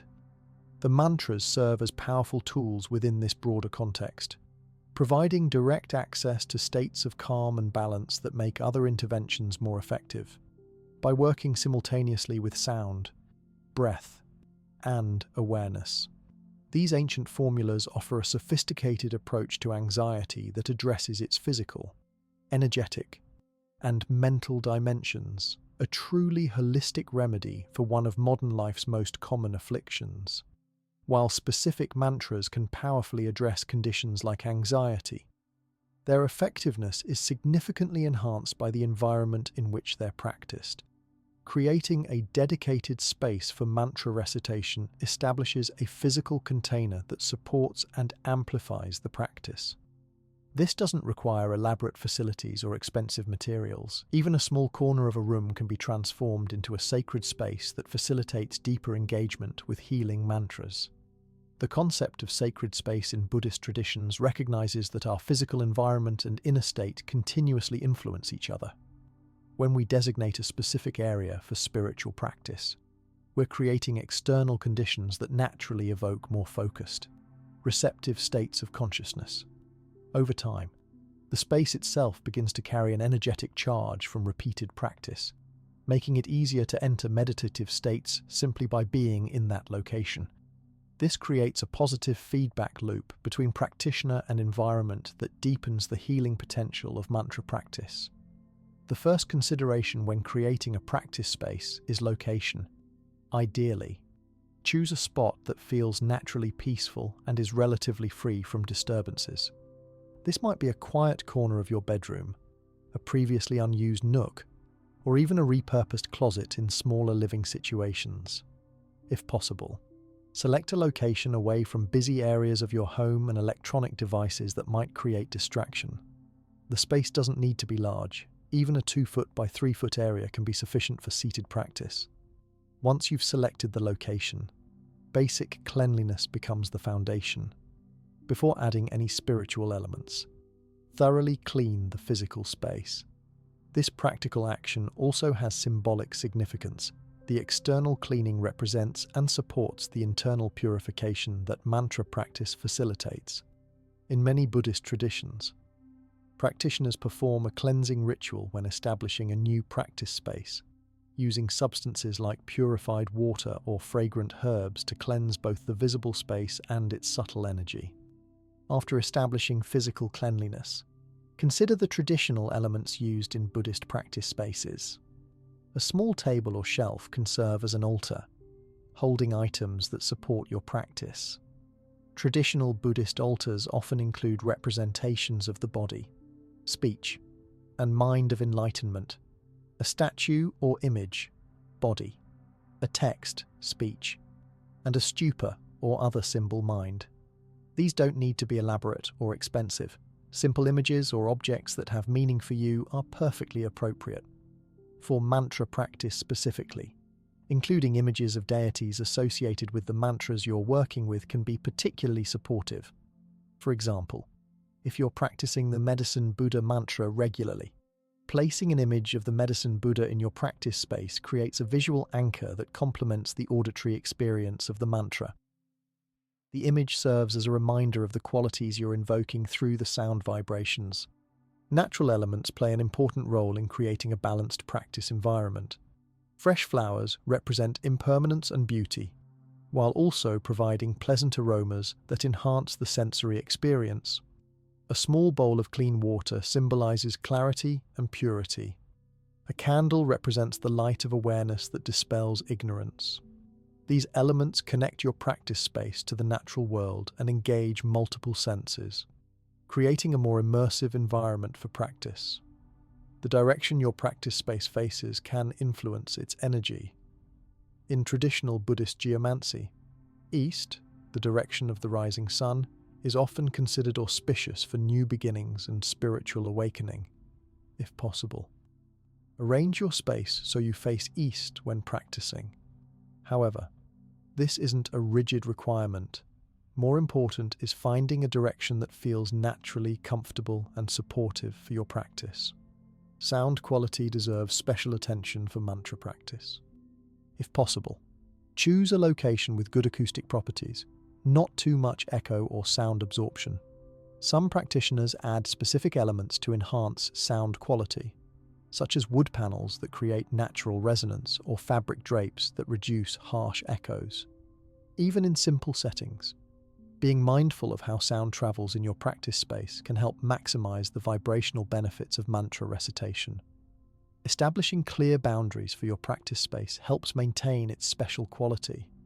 This includes both physical boundaries, perhaps marked by a special rug or mat used only for practice, and behavioral boundaries, agreements with yourself and others about how the space is used. Ideally, the space should be reserved exclusively for spiritual practice rather than doubling as an area for other activities. If space limitations make this impossible, consider using specific items, like a special cloth or practice implements that you bring out only during practice time, temporarily transforming a multi-purpose area into sacred space. The subtle energy of your practice space builds over time through consistent use. Buddhist traditions recognize that places where mantras have been recited thousands or millions of times develop a tangible energetic quality that supports further practice. This accumulation of positive energy, called tashi in Tibetan, can be felt even by those without specific spiritual training.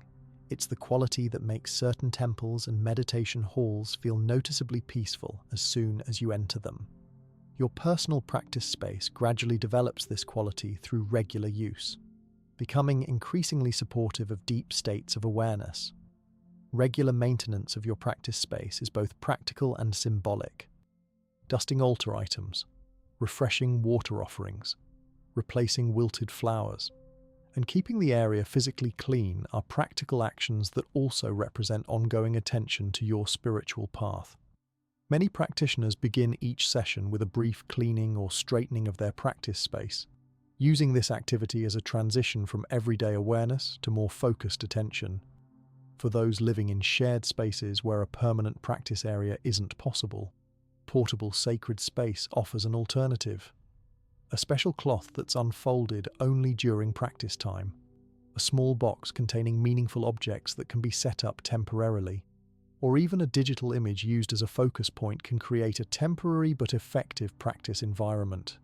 The key is consistency. Using the same elements in the same way creates continuity that supports your practice despite changing physical circumstances. The sensory environment of your practice space significantly influences the effectiveness of mantra recitation.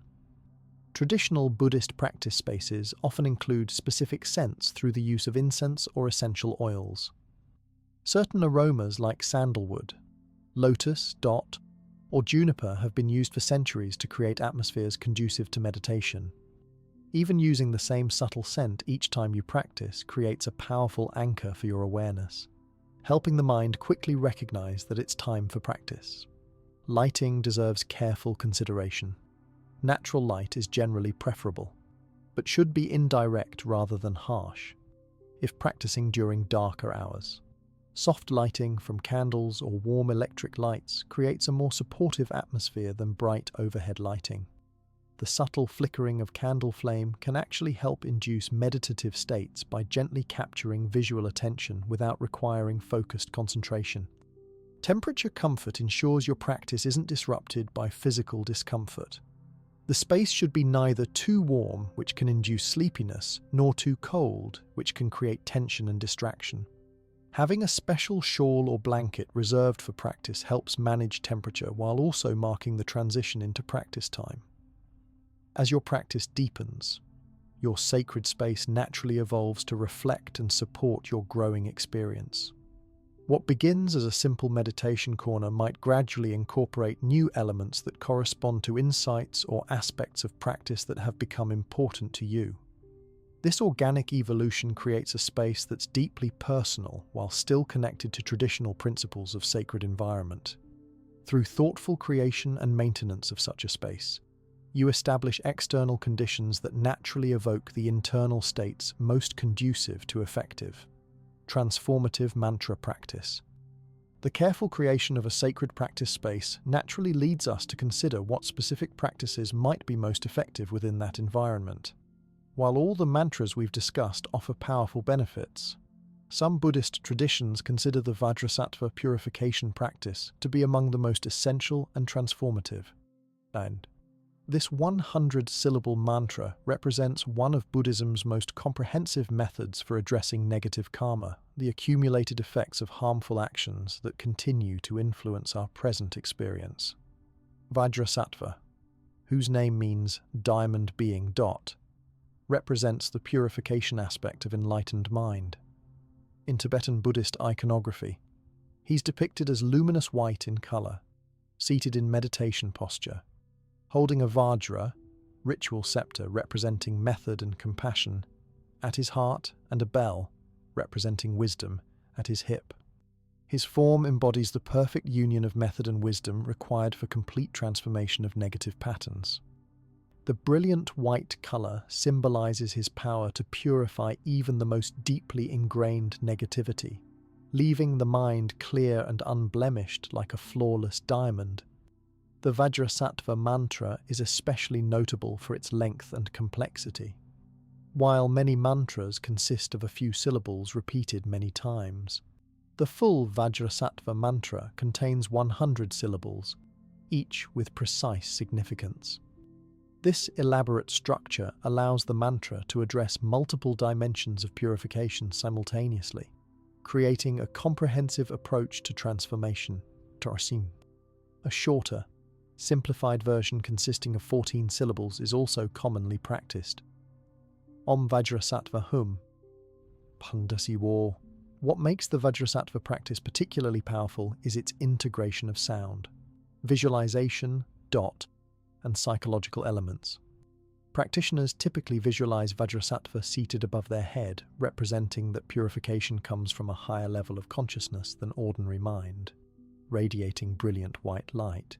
As the mantra is recited, nectar-like light flows down from Vajrasattva's heart center into the practitioner's body, systematically purifying negative karma, obscurations, and habitual patterns. In Tibetan Buddhism, This practice is considered so fundamental that it forms one of the 4 foundations or preliminary practices Njondro required before advancing to more esoteric teachings. Practitioners traditionally complete 100,000 recitations of the mantra, often done in sets of 21 repetitions during daily practice sessions over months or years. This extensive repetition reflects the understanding that deeply ingrained karmic patterns require persistent, consistent effort to transform. The psychological framework of the Vajrasattva practice is as sophisticated as its visualization elements. It incorporates what Tibetan traditions call the 4 opponent powers, essential elements for effective purification of negative karma. The first power is sincere regret, not to be confused with guilt or shame, which are considered unhelpful emotional states. By acknowledging the harmful nature of past actions without judgment or self-condemnation, we create the necessary foundation for transformation. The second power is the actual remedy or antidote, which in this case is the mantra, recitation and visualization of purifying light. This creates a positive action that directly counteracts negative patterns, replacing harmful momentum with beneficial energy. The third power is the resolution to avoid similar negative actions in the future, which redirects our intention going forward. Finally, the fourth power is reliance on foundational principles, reconnecting with our fundamental values and spiritual orientation. This 4-part framework makes Vajrasattva practice particularly effective for addressing specific patterns of negative behavior or thought that practitioners wish to transform.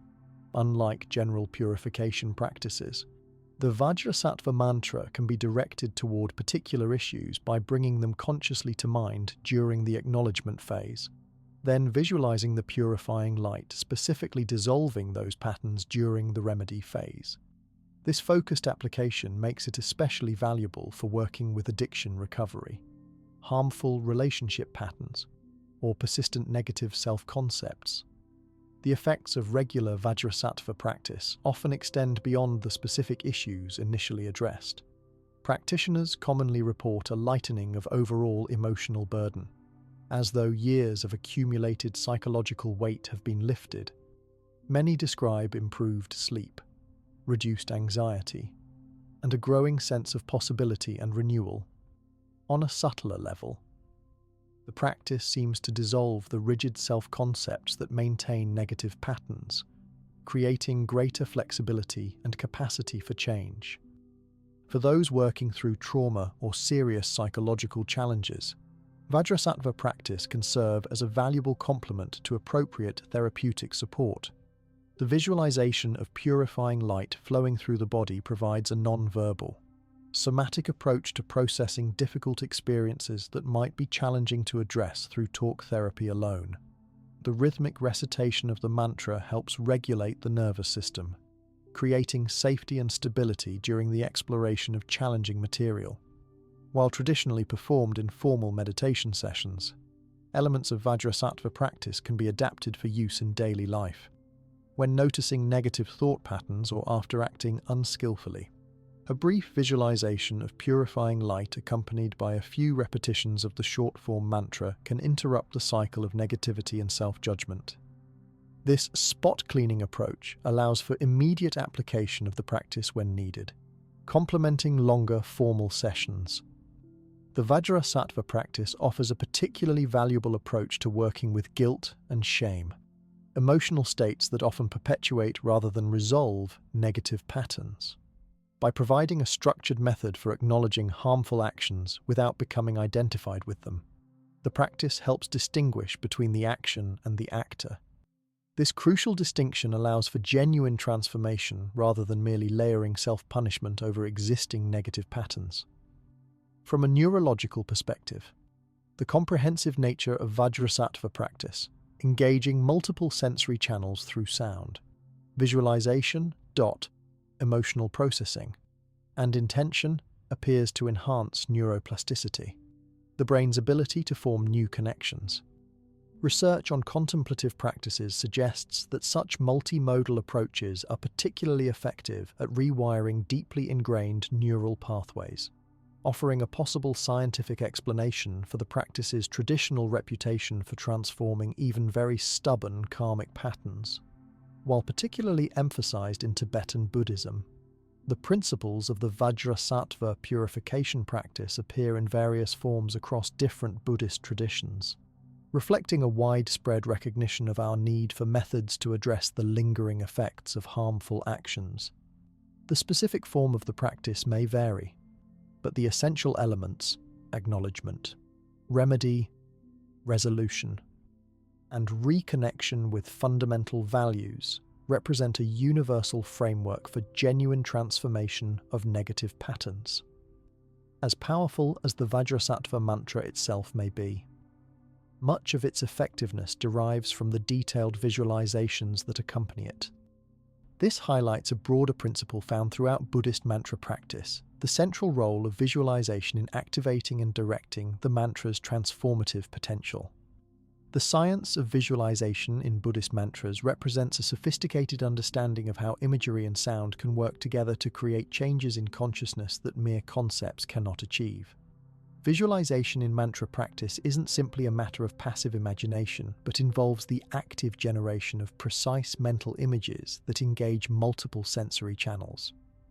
When reciting the Medicine Buddha mantra, for instance, practitioners don't just vaguely imagine blue light, they systematically build a detailed image of the deity's form, attributes, surroundings, and the quality of light emanating from different points in the visualization.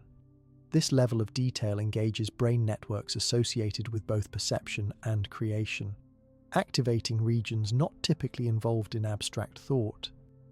Neuroscience helps explain why visualization paired with mantra recitation creates more powerful effects than either practice alone.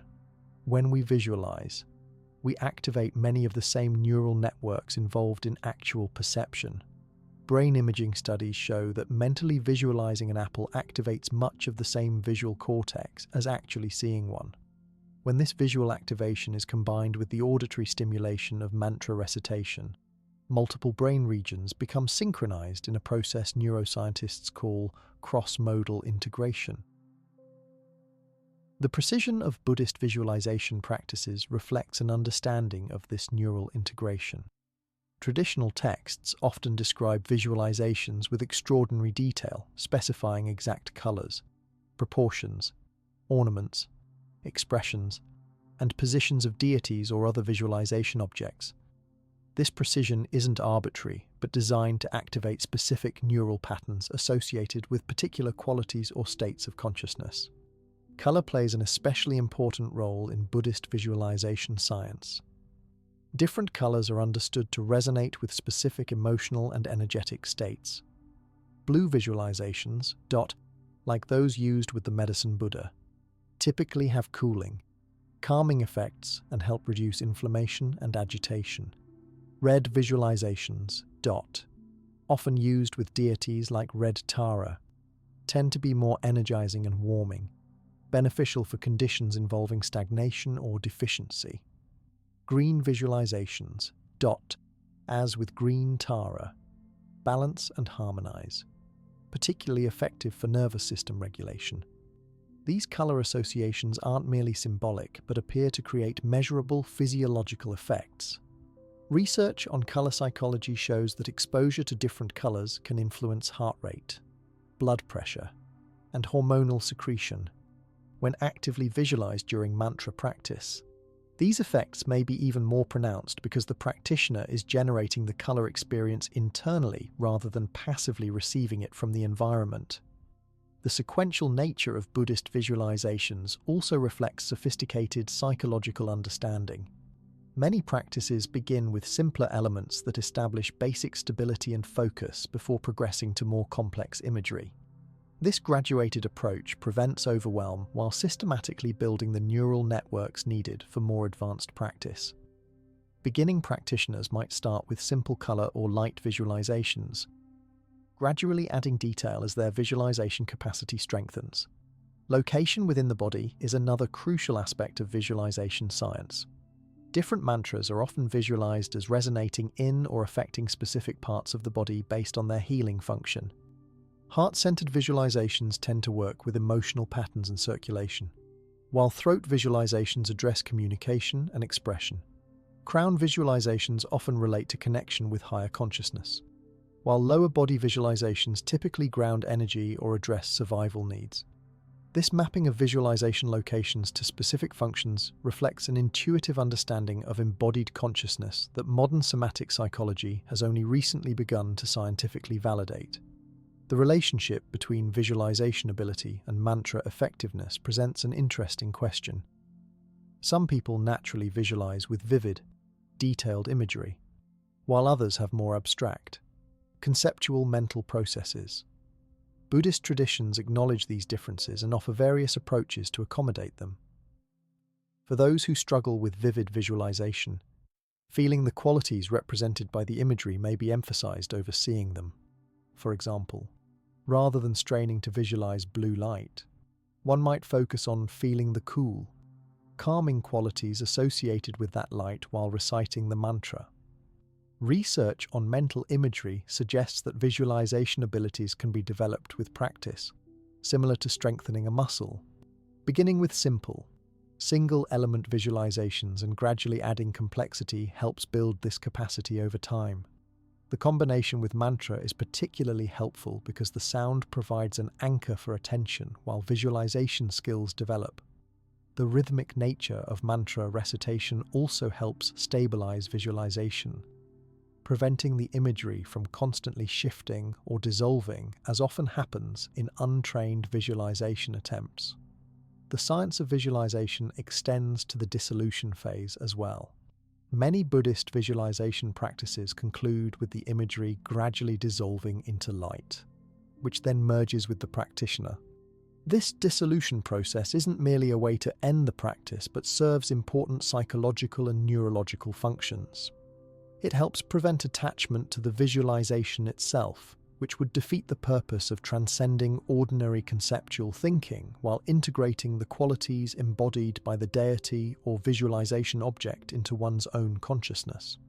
Neurologically, this dissolution phase may help consolidate the neural patterns activated during the practice, similar to how the integration period at the end of a therapy session helps incorporate insights. Movement within visualizations adds another dimension to their effectiveness. Rather than static images, Buddhist visualization often involves dynamic elements, deities gesturing or changing position, light flowing in specific patterns, or mantra syllables rotating or vibrating. These dynamic elements engage motor planning regions of the brain, creating more comprehensive neural activation. The movement patterns aren't arbitrary, but designed to mimic natural energy flows within the body or to counteract specific types of energetic blockages. Advanced visualization practices sometimes include what's called completion stage techniques, where the practitioner no longer visualizes the deity as separate but identifies completely with the enlightened energy represented. From a psychological perspective, this represents a profound shift from working with qualities as external resources to recognizing and embodying them directly. This transition from dualistic to non-dual practice reflects the ultimate goal of Buddhist mantra practice, not merely to invoke beneficial energies, but to recognize these qualities as expressions of our own fundamental nature. The effectiveness of visualization in mantra practice highlights an important principle that bridges ancient wisdom and modern science. The brain doesn't strongly distinguish between vividly imagined experiences and actual ones in terms of neural activation and learning. By systematically engaging in precise visualization practices alongside mantra recitation, we create multi-sensory experiences that reshape our neural architecture more comprehensively than conceptual understanding alone could achieve. This principle helps explain the remarkable transformations reported by dedicated practitioners of these ancient techniques. The sophisticated visualization techniques used in Buddhist mantra practices interact directly with what many traditions call the subtle body, the network of energy centers and channels that exist between our physical form and consciousness. Within this understanding, chakras, energy centers, serve as crucial junction points where mantras can have particularly powerful effects. Different mantras vibrate at specific frequencies that can activate balance or clear these energy centers, addressing both physical and psychological imbalances at their energetic source. The chakra system recognized in Buddhist Tantra, particularly in the Vajrayana tradition, typically identifies 7 primary energy centers aligned vertically along the central channel of the body. Each center has distinct associations with physical organs, psychological qualities, elements and colors. When these centers function harmoniously, energy flows freely throughout the system, supporting optimal physical health and psychological well-being. However, various factors, including stress, trauma, negative thought patterns, and environmental influences, can create blockages or imbalances in this system. Starting at the base of the spine, the root chakra, Muladhara, governs our sense of safety, stability, and basic survival needs. When this center is blocked or underactive, we may experience chronic anxiety, financial insecurity, or feeling ungrounded. The seed syllable Lam resonates specifically with this center. When chanted while visualizing a red, 4-petaled lotus at the base of the spine, this mantra helps establish stability and security.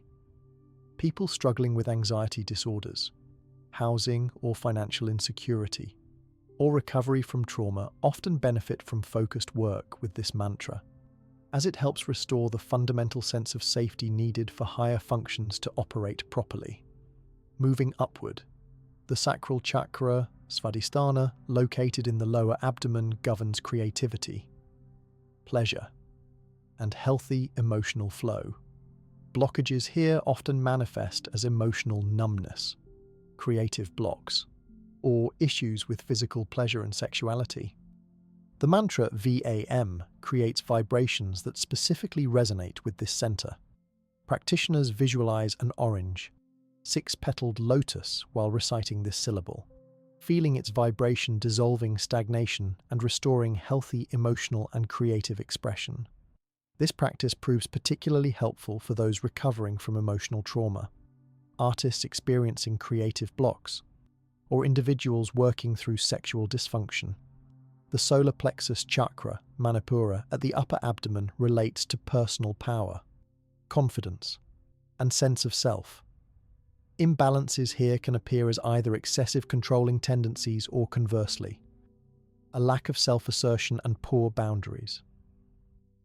The mantra RAM carries fire-like transformative energy that helps balance this center. Visualization includes a bright yellow, 10-petaled lotus radiating warmth and confidence. Regular practice with this mantra helps transform patterns of disempowerment or overly aggressive behavior into balanced self-assurance and healthy assertiveness. At the center of the chest, the heart chakra, Anahata, governs our capacity for compassion, connection, and loving relationships with ourselves and others. Blockages here may manifest as difficulty with intimacy, chronic grief, or issues with self-acceptance. The mantra YAM creates vibrations that open and balance this essential center. The visualization includes a green, 12-petaled lotus expanding and contracting with the breath. This practice is especially valuable for healing relationship difficulties, processing grief, or developing greater self-compassion.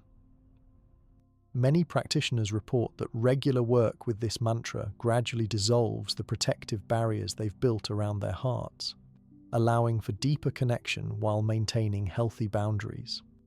The throat chakra, Vishuddha, relates to authentic expression, clear communication, and the alignment between inner truth and outer speech.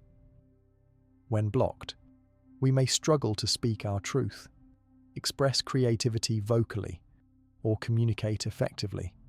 The mantra HAM vibrates specifically with this center's frequency. Practitioners visualize a bright blue, 16-petaled lotus while feeling the vibration of the mantra opening and clearing the throat area. This practice proves particularly helpful for public speakers, those who feel chronically misunderstood, or individuals recovering from situations where they were silenced or unable to express themselves authentically. The third eye chakra, Ajna, at the forehead, governs intuition, clear seeing, and wisdom beyond ordinary perception. Imbalances here can manifest as confusion, overthinking, or disconnection from intuitive guidance. The mantra OM, which we explored in detail earlier, resonates powerfully with this center.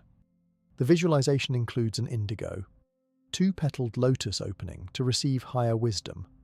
Regular practice helps quiet excessive mental chatter while enhancing intuitive perception, making it especially valuable for those making important decisions or seeking clarity about their life direction. Finally, the crown chakra, Sahasrara, at the top of the head relates to our connection with universal consciousness and transcendent awareness. Blockages here may create feelings of spiritual disconnection, existential emptiness, or difficulty finding meaning. The mantra AH vibrates with the highest, most subtle frequency in the Sanskrit sound system, making it particularly appropriate for this center. Visualization includes a violet or white thousand-petaled lotus opening upward beyond the body. This practice helps dissolve the sense of isolation and separation, facilitating experiences of connection with something larger than the individual self. While individual chakra mantras offer focused work on specific centers, some Buddhist practices use comprehensive mantras that work with the entire system simultaneously. One such approach uses Om Ah Hum, a three-syllable mantra with each sound resonating primarily with one of the three main channels in the subtle body system. Om activates the crown and third eye centers. AH resonates with the throat and heart, and HUM grounds the energy through the lower centers. This integrated approach helps create balanced flow throughout the entire system rather than focusing exclusively on individual centers. For those experiencing generalized energy depletion or feeling emotionally and physically drained, the mantra Om Mani Padme Hung Hrai adds the syllable HRIH to the traditional compassion mantra we discussed earlier. This addition specifically activates overall energy circulation while maintaining the heart-centered quality of the practice. Many practitioners report increased vitality and emotional resilience from regular practice with this expanded version of the mantra. For chakra balancing practices to be most effective, attention to several factors is important. First, consistency matters more than duration. Daily practice of even 5 minutes generally proves more effective than occasional longer sessions. Second, focusing on sensation rather than conceptual understanding makes a significant difference. Feeling the vibration of the mantra in the relevant area of the body creates stronger effects than merely thinking about the chakra. Third, working with the breath in coordination with the mantra amplifies its effects, with inhalation often visualized as drawing energy into the chakra and exhalation as expanding or clearing the center. The scientific understanding of how these practices affect our physiology continues to evolve. Research suggests that the vibrational qualities of different mantras may influence the autonomic nervous system in specific ways that correspond to traditional chakra associations. For example, mantras associated with lower chakras often create vibrations that help activate the parasympathetic nervous system, promoting groundedness and security, while mantras for upper chakras may influence brainwave patterns associated with clarity and expanded awareness. Physical posture plays an important role in chakra-focused mantra practice. The traditional seated meditation posture with straight spine creates optimal alignment of the central channel, allowing energy to flow freely between centers. However, modifications can make these practices accessible regardless of physical limitations. The key principle is maintaining whatever degree of aligned posture is possible for the individual, allowing the vibration of the mantra to resonate through the body's central axis. The integration of chakra balancing mantras into daily life represents one of their most practical applications. For example, briefly chanting RAM before an important meeting or challenging conversation helps activate balanced confidence. Using HAM before speaking publicly supports clear, authentic expression. Reciting YAM when feeling emotionally closed or defensive helps re-establish heart connection. These contextual applications make the practice immediately relevant rather than abstract, demonstrating how ancient mantric science can address very contemporary challenges. While chakra mantras work with our internal energy system, affecting our physical and psychological well-being in various ways, certain life functions require particular attention. Among these, sleep stands as one of the most fundamental yet often problematic aspects of human experience. Sleep disorders affect millions of people worldwide, with insomnia being especially prevalent in our stimulation-saturated modern environment. Buddhist traditions have preserved specific mantras designed to address sleep difficulties, offering natural alternatives to pharmaceutical interventions. Sleep represents a distinct state of consciousness with its own particular challenges and needs. Unlike the waking state, which benefits from alertness and clarity, healthy sleep requires a systematic quieting of both body and mind. Mantras designed for sleep disorders work specifically with this transition between states of consciousness, helping shift from the active beta brainwaves of normal wakefulness to the slower alpha and theta patterns that precede sleep. The mantra Om Agastya Shayana Namaha, traditionally associated with restful sleep, creates a distinctly soothing vibrational pattern. The extended vowel sounds naturally slow breathing and heart rate, while the syllabic rhythm gently entrains brainwaves towards sleep-conducive patterns. When practiced while lying in bed, this mantra helps signal to both conscious and unconscious aspects of the mind that it's time to transition from waking to sleeping consciousness. For maximum effectiveness, it's typically recited 27 times, gradually reducing in volume until the final repetitions are barely audible even to the practitioner. For those whose sleep difficulties stem primarily from racing thoughts or excessive mental activity, the Anutpada mantra offers particular benefits. This ancient mantra, Gate Gate Paragate Parasamgate Bodhisvaha, which we mentioned briefly when discussing anxiety, works specifically with quieting conceptual mind. The progressive structure of the mantra mirrors the process of thoughts subsiding, making it particularly well suited for overthinkers who find their minds accelerating rather than slowing down at bedtime. Practiced while lying with attention on the natural breath, this mantra helps create the mental space necessary for sleep to arise naturally. Nightmare disorders and disturbed dreaming respond particularly well to the mantra Om Hrim Namo Bhagavate Sarva Dushta Nivaranaya, traditionally used for protection during the vulnerable state of sleep. This mantra helps create a psychic boundary that prevents disturbing energies or thought patterns from infiltrating dream consciousness.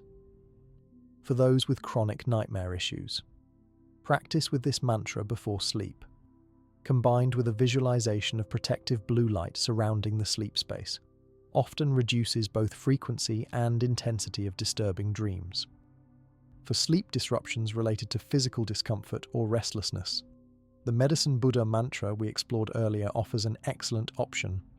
The cooling, soothing qualities of this mantra help release physical tension, while its association with healing energy addresses underlying discomfort that might be preventing restful sleep. When combined with a simple body scan practice where attention moves systematically from feet to head while reciting the mantra, this practice helps create the physical relaxation necessary for deep sleep. Early waking insomnia, where falling asleep happens easily but premature waking occurs, often responds well to the mantra Om Tare Tutare Ture, Mama Ayush Punya Jnana Pushtim Kuru Soha. This White Tara mantra we discussed earlier helps maintain the continuity of sleep energy throughout the night. Practitioners typically recite this mantra 21 times before sleep, visualizing a protective sphere of white light that maintains a stable sleep environment until the appropriate waking time. This practice helps particularly with age-related changes in sleep patterns or hormone-related sleep disruptions. For those experiencing sleep-onset insomnia, difficulty falling asleep initially, the simple but powerful mantra Om Ahum Vajra Guru Padma Siddhi, Hum, creates a rhythmic container that helps ease the transition from wakefulness to sleep. This mantra of Guru Rinpoche works particularly well for this purpose when recited at a progressively slower pace, with the practitioner allowing the gaps between repetitions to gradually lengthen. This naturally mirrors the process of consciousness shifting from active engagement to quiet receptivity. The environment for sleep-focused mantra practice deserves special attention.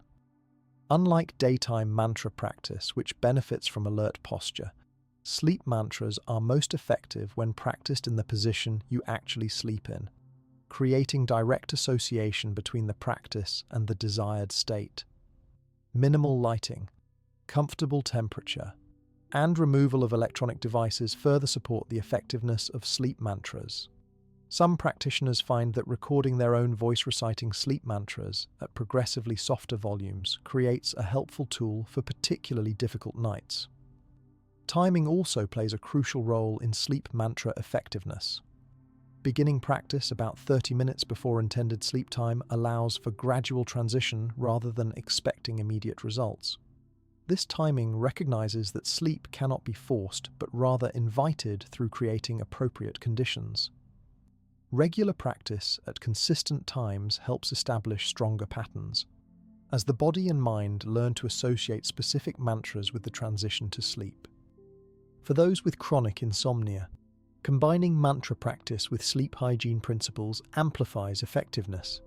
This includes maintaining consistent sleep-wake times, avoiding stimulants in the evening, creating a dark and cool sleep environment, and limiting screen exposure before bed. The mantra practice then serves as the culmination of this preparation, the final element in a comprehensive approach to healthy sleep. From a physiological perspective, sleep mantras work through several mechanisms.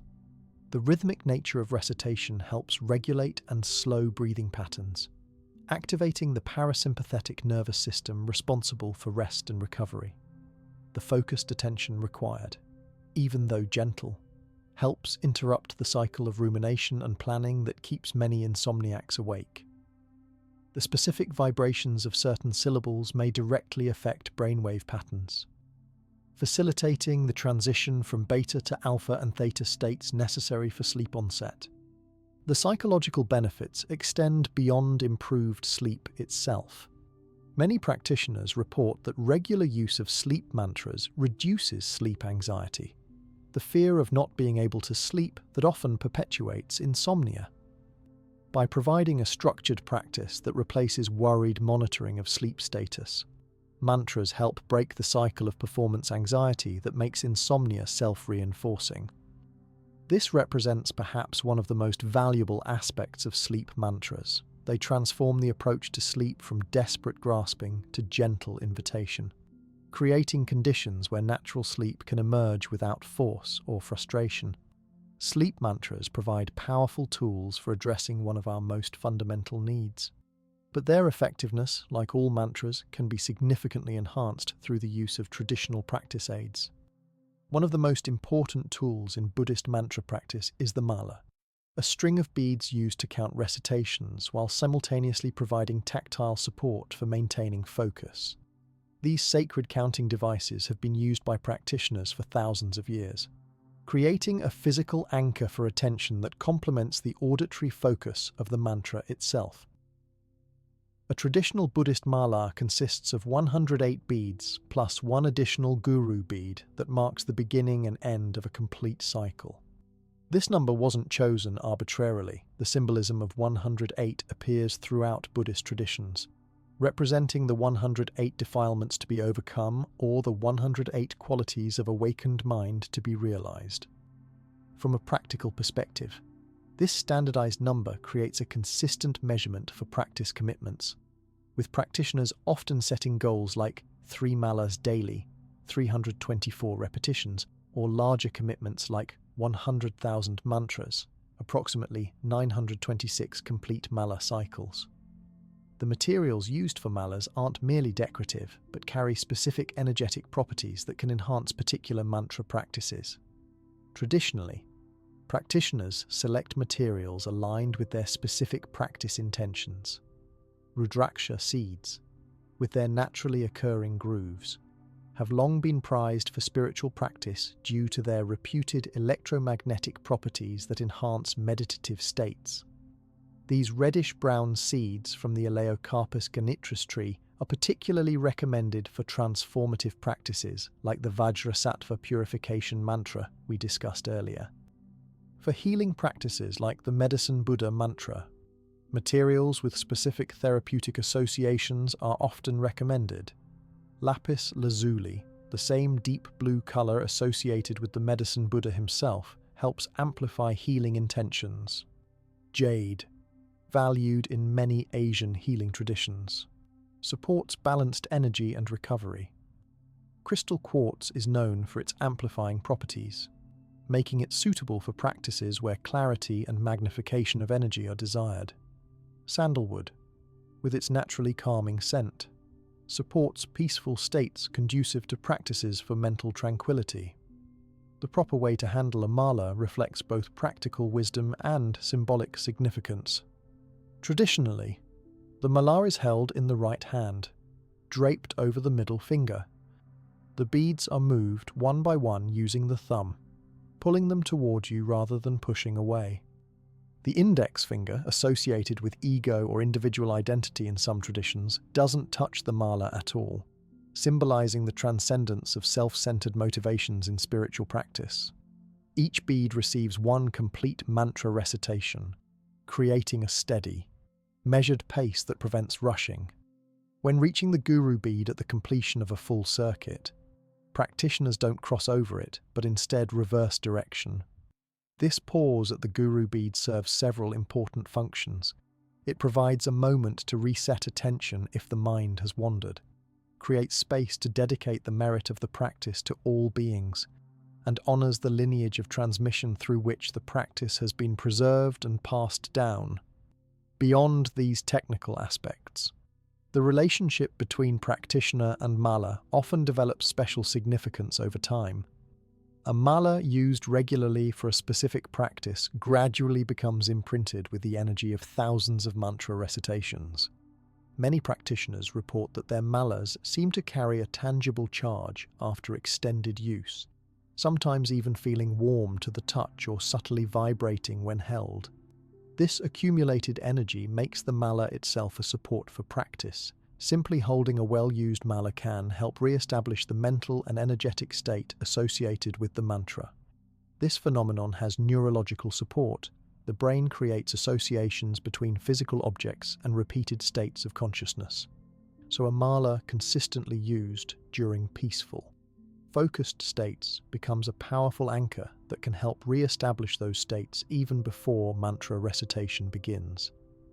This makes a dedicated practice mala particularly valuable during challenging times when establishing focused attention might otherwise be difficult. For beginners, learning to use a mala effectively involves finding the right relationship between attention to the beads and focus on the mantra itself. Initially, the physical counting might seem distracting or mechanical.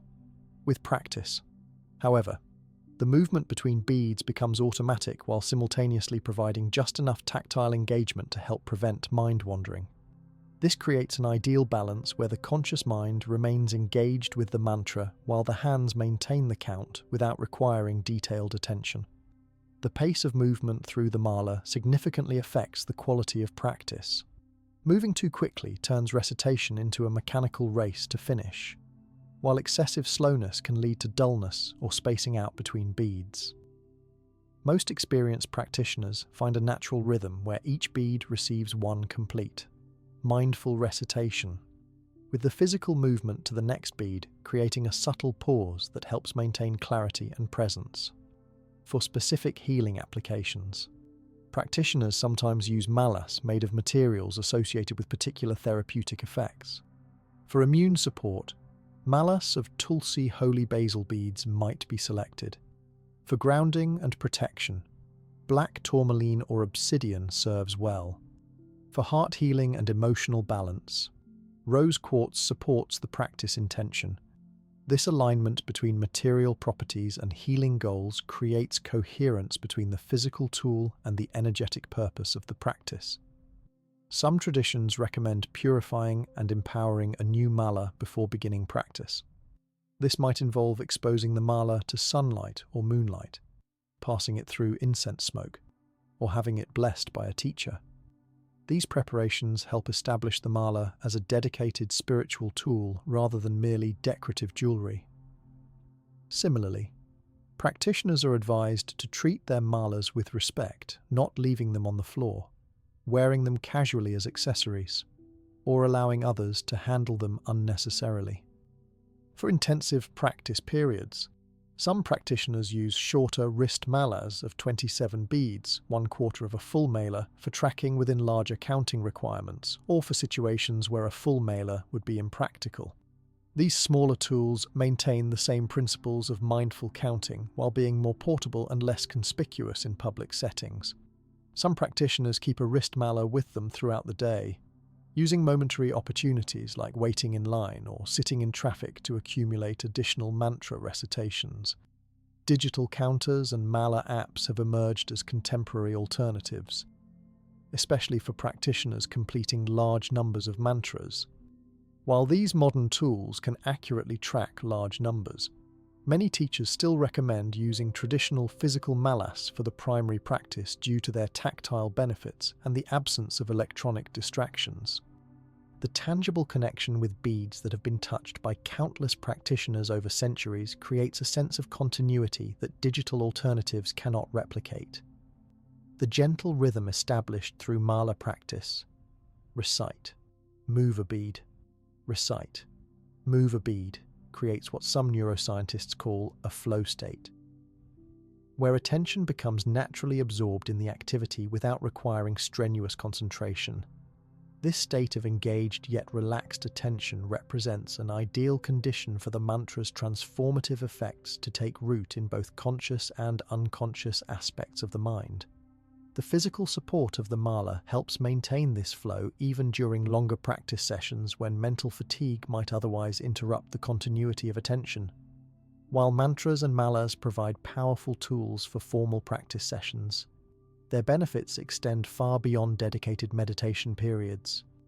The true test of any spiritual practice lies in how it affects our everyday lives, the moments of challenge, connection, work, and rest that make up our daily experience.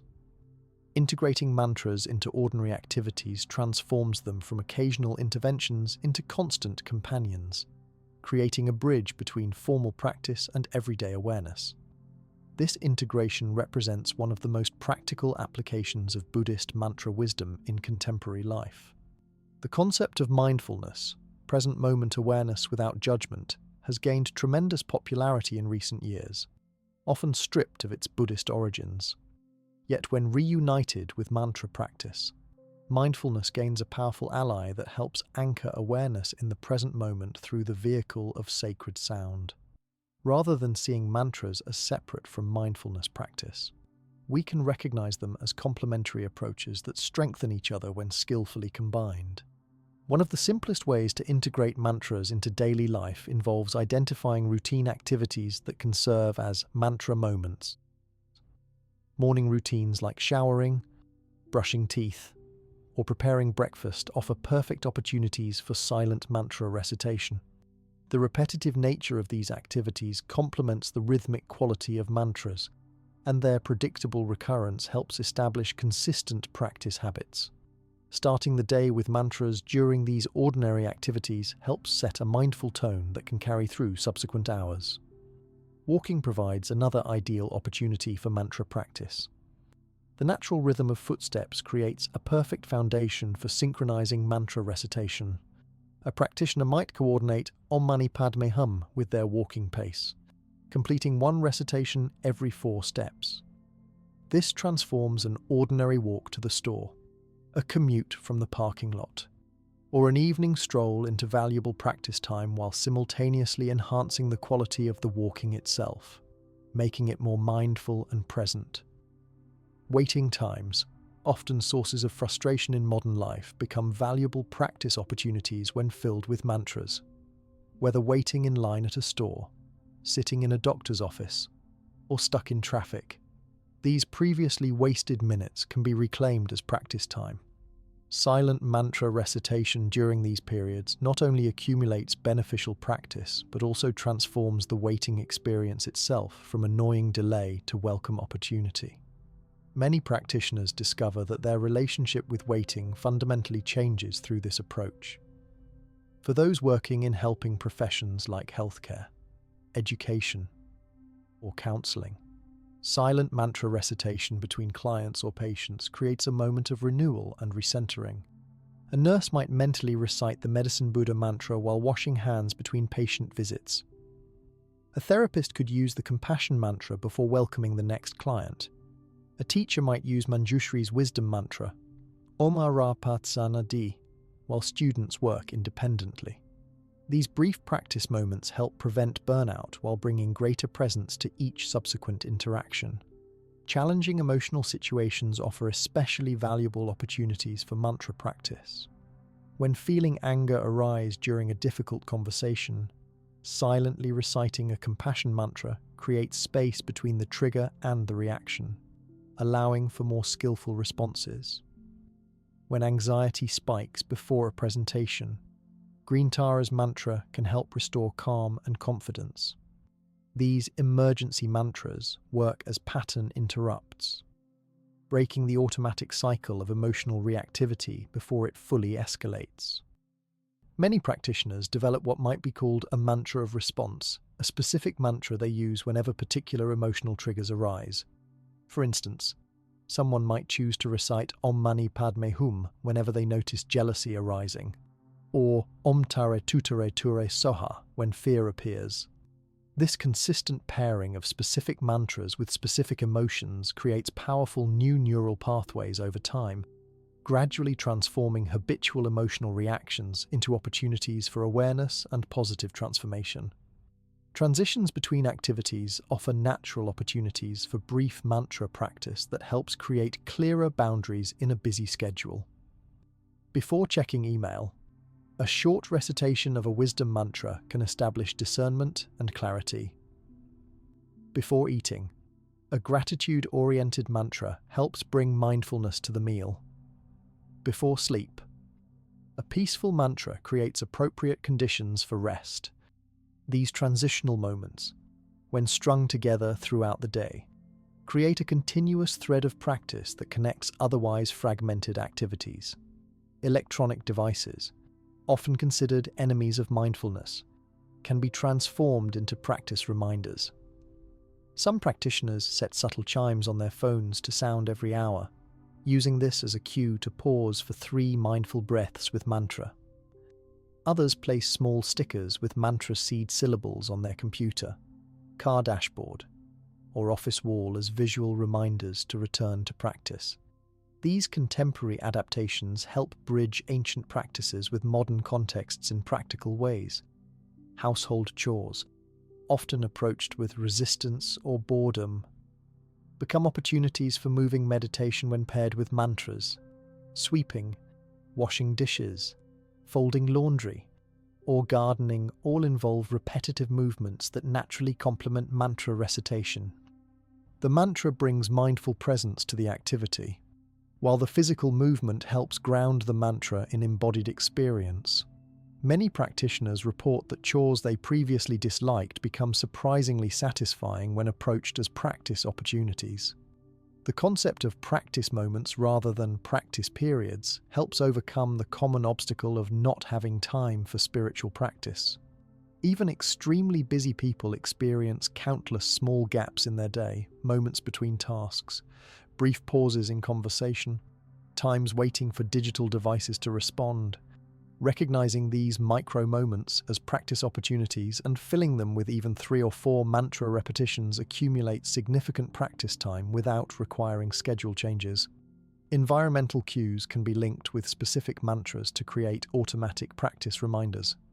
For example, stopping at red lights might become a cue for Green Tara's mantra. Walking through doorways could trigger a brief Avalokiteshvara mantra. Making these associations consistent helps develop unconscious habits where certain situations automatically evoke beneficial mantra recitation without conscious planning. creating islands of mindfulness throughout otherwise busy days. Perhaps most profound is the practice of mantra response to others' suffering. When witnessing someone in distress, whether a colleague receiving difficult news, a child having a tantrum, or even a stranger looking troubled, silently reciting a compassion mantra while maintaining attention on the person creates a different quality of presence than either emotional entanglement or detached analysis. This practice helps develop the ability to remain present with suffering without becoming overwhelmed, a crucial skill for maintaining compassion in difficult situations.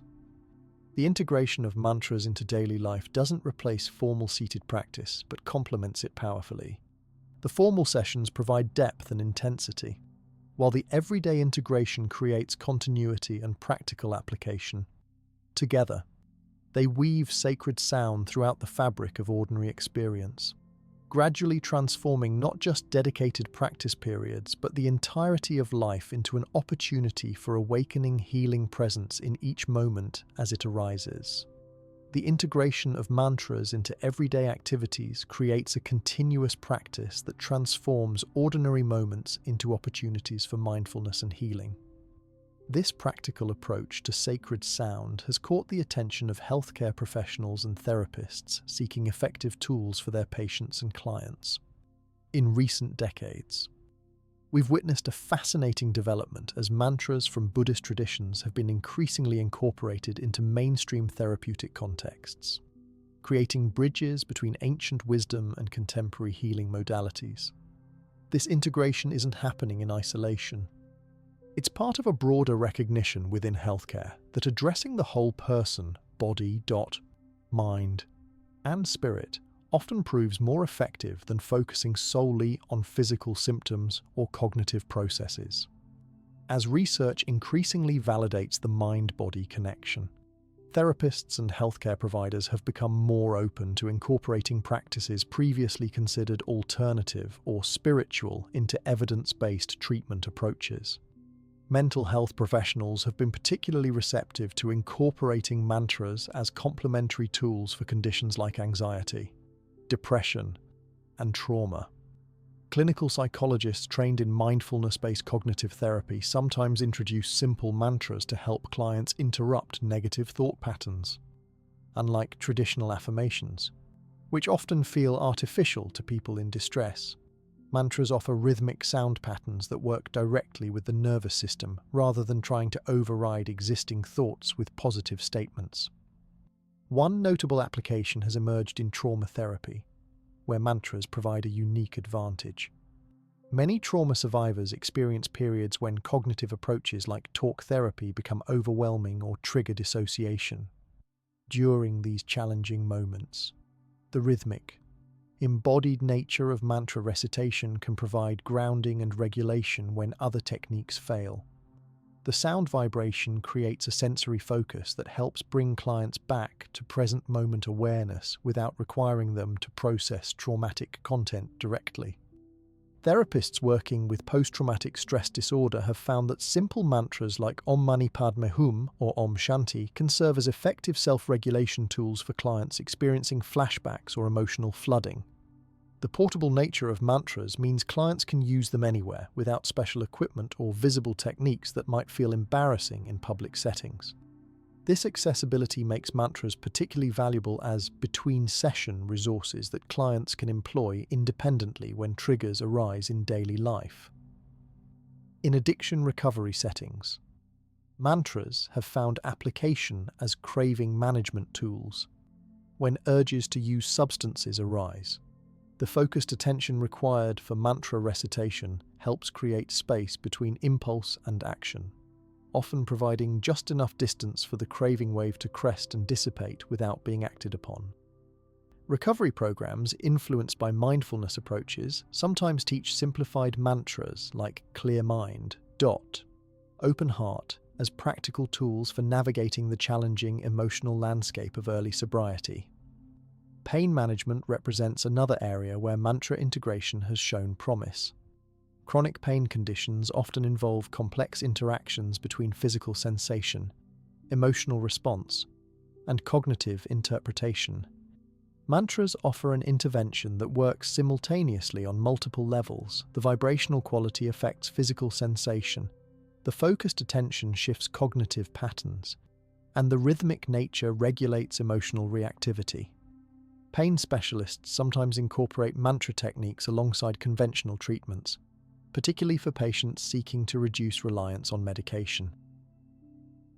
Hospice and palliative care settings have embraced mantra practices for both patients and caregivers. For those approaching the end of life, mantras provide a peaceful focus during difficult transitions, while the associated breathing patterns can ease physical discomfort and anxiety. For family members and professional caregivers, mantras offer emotional regulation tools that help maintain compassionate presence without becoming overwhelmed by the suffering they're witnessing. The integration of mantras into clinical settings has required thoughtful adaptation to ensure these practices remain accessible to people of diverse backgrounds and beliefs. Many therapists present mantras primarily as sound-based focus tools rather than explicitly spiritual practices, emphasizing their effects on the nervous system and attention rather than their traditional cosmological frameworks. Some clinicians offer options between traditional Sanskrit mantras and more neutral sound patterns that serve similar functions without specific cultural or religious associations. Healthcare research has begun documenting the physiological effects of mantra recitation in clinical populations. Studies measuring heart rate variability, cortisol levels, inflammatory markers, and brain activation patterns during mantra practice have helped validate these ancient techniques in terms understandable to the medical establishment. This research provides important support for practitioners seeking to incorporate mantra-based interventions within conventional healthcare systems that prioritize evidence-based approaches. Neurofeedback therapy represents a particularly interesting frontier in mantra integration. This approach combines real-time monitoring of brain activity with conscious regulation techniques to help clients develop healthier neural patterns. Some advanced practitioners use EEG monitoring to help clients identify which specific mantras most effectively produce desired brainwave states like alpha, relaxed alertness, or theta, deep meditation. This technology-assisted approach helps demystify the process of finding personally effective mantras while providing immediate visual feedback on their neurological effects. Pain clinics working with complex conditions like fibromyalgia have developed protocols combining gentle movement, breath awareness, and mantra recitation to help patients manage flare-ups. These integrated approaches recognize that pain involves multiple body systems and requires multifaceted intervention strategies. The structured nature of mantra practice provides a framework that patients can follow even during periods of brain fog or cognitive difficulty that often accompany chronic pain conditions.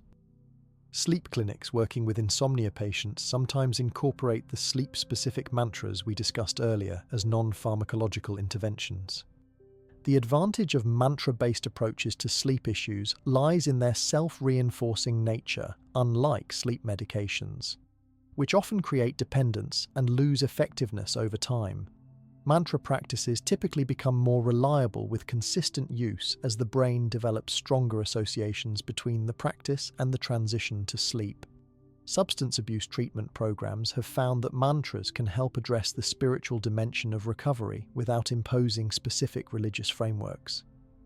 The 12-step tradition has long recognized the importance of spiritual connection in sustainable recovery, but many clients resist overtly religious language or concepts.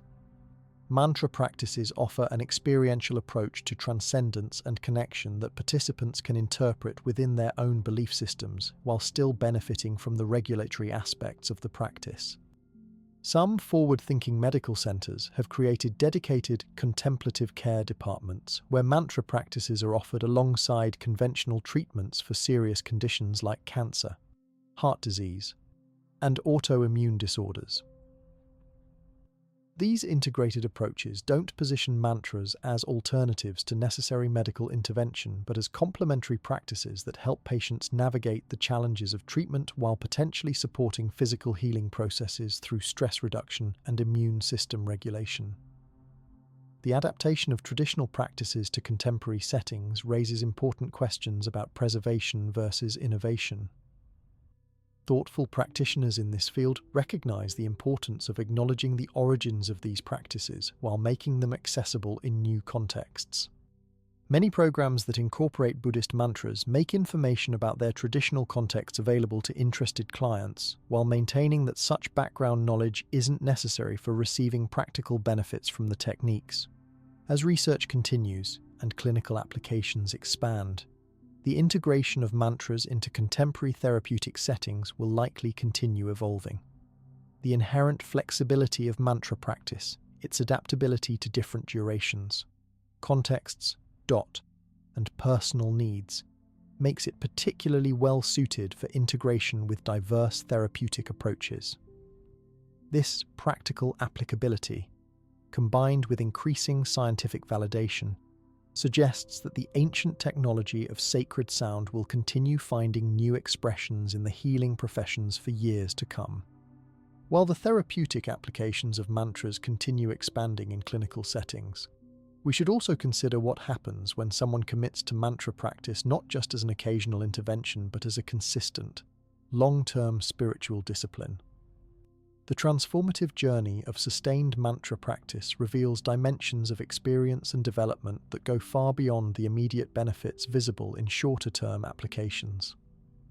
Long-term mantra practitioners, those who have maintained daily practice for years or decades, often describe their journey as a progressive unfolding rather than a linear accumulation of experiences. The effects don't simply increase quantitatively over time but change qualitatively, revealing layers of transformation that weren't apparent or even conceivable in the early stages of practice. This developmental trajectory shares similarities with other contemplative traditions, suggesting it reflects fundamental patterns of consciousness transformation rather than culturally specific phenomena. In the initial months of consistent practice, most practitioners notice primarily physiological and basic psychological changes. The nervous system begins rebalancing toward greater parasympathetic tone, sleep often improves, and emotional reactivity typically decreases. Many report a general sense of settling or grounding as the practice establishes itself in their system. During this phase, the benefits are tangible but relatively superficial compared to what follows with sustained commitment. As practice continues through the first year or two, subtler changes often emerge in perception and awareness. Many practitioners report increased sensitivity to energy, both within their own bodies and in their environment. This might manifest as greater awareness of subtle physical sensations, enhanced intuition about others' emotional states, or increased notice of synchronicities and meaningful patterns in daily experience. The boundaries between self and environment may begin feeling more permeable or fluid during practice sessions. Some practitioners in this intermediate stage experience challenging periods where suppressed emotional material surfaces into awareness. Buddhist traditions recognize this as a natural purification process, where the concentrated attention of mantra practice illuminates previously unconscious patterns. While potentially uncomfortable, these periods typically lead to greater emotional spaciousness and freedom when navigated with proper support. Teachers often emphasize the importance of maintaining practice, especially during these challenging phases, rather than abandoning it when difficulties arise. After several years of consistent practice, many experienced practitioners report significant shifts in their sense of identity. The observer perspective strengthened through thousands of hours of focused attention begins extending into daily life, creating increased space between events and reactions. This doesn't lead to detachment in the sense of disengagement, but rather to a more spacious relationship with experience, less identification with transitory thoughts and emotions while maintaining full engagement with life. An interesting development often reported after 5 to 7 years of dedicated practice involves the relationship with the mantra itself. What began as a consciously generated activity gradually develops a self-sustaining quality, with the mantra arising spontaneously during appropriate situations without deliberate initiation. Many long-term practitioners report that their primary mantra seems to continue at a subtle level throughout daily activities and even during sleep.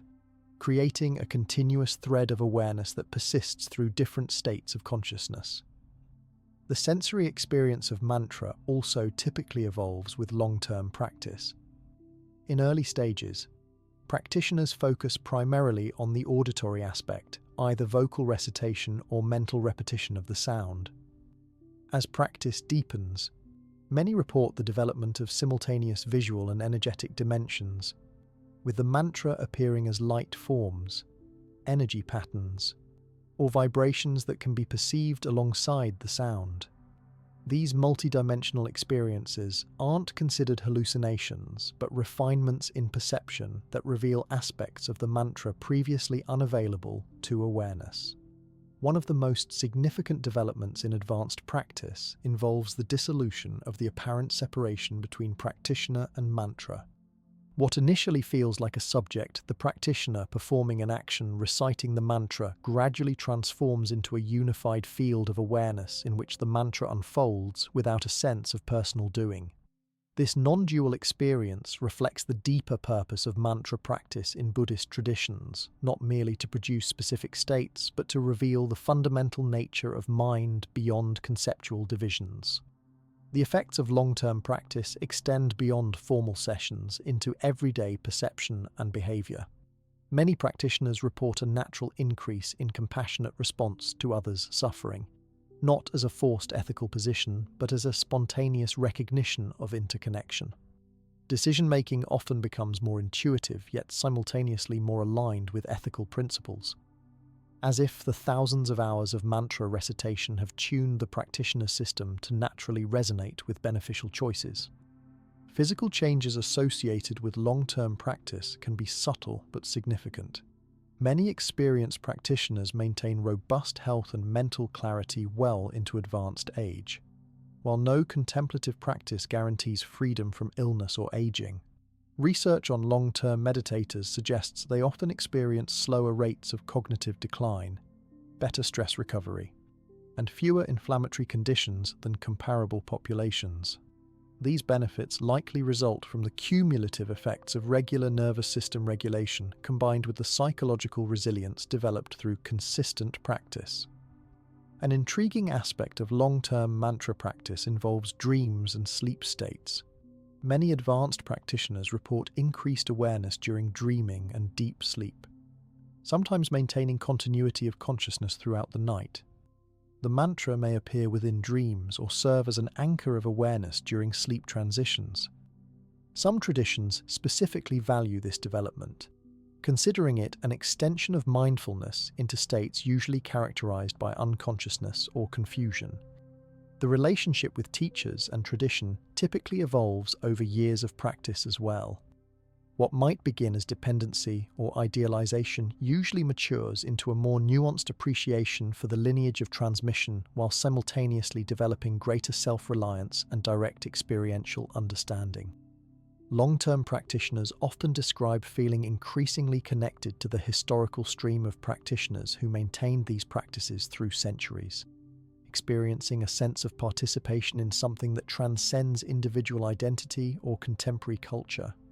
Perhaps most significant is how long-term practice transforms one's relationship with suffering, both personal and witnessed in others. Rather than merely reducing discomfort or increasing pleasure, mature practice typically develops a fundamentally different orientation toward the inevitable challenges of human existence. Many experienced practitioners describe greater capacity to remain present with difficulty without being overwhelmed, alongside less compulsive pursuit of pleasant experiences. This balanced engagement with life's full spectrum represents a profound shift from the alternating patterns of aversion and craving that characterize much of ordinary experience. The journey of long-term mantra practice isn't without challenges. Plateaus where progress seems to stall, periods of doubt or questioning, and the ongoing need to adapt practice to changing life circumstances all present obstacles that require persistence and flexibility to navigate. Teachers in mantra traditions often emphasize that these challenges aren't failures or detours, but essential aspects of the path that develop qualities like determination, humility, and adaptability necessary for genuine transformation. The fruits of decades-long commitment to mantra practice often manifest in ways too subtle for standardized measurements, yet immediately recognizable to those who encounter such practitioners: a tangible presence, unmistakable clarity, and natural compassion that emerges not from effort but from the ground of being itself. These qualities represent not the acquisition of special states or powers, but the gradual unveiling of our natural condition when patterns of confusion and reactivity are consistently recognized and released through the vehicle of sacred sound. This journey of transformation through mantra continues to unfold for countless practitioners around the world, connecting contemporary seekers with an ancient technology of awakening that remains as relevant today as it was thousands of years ago.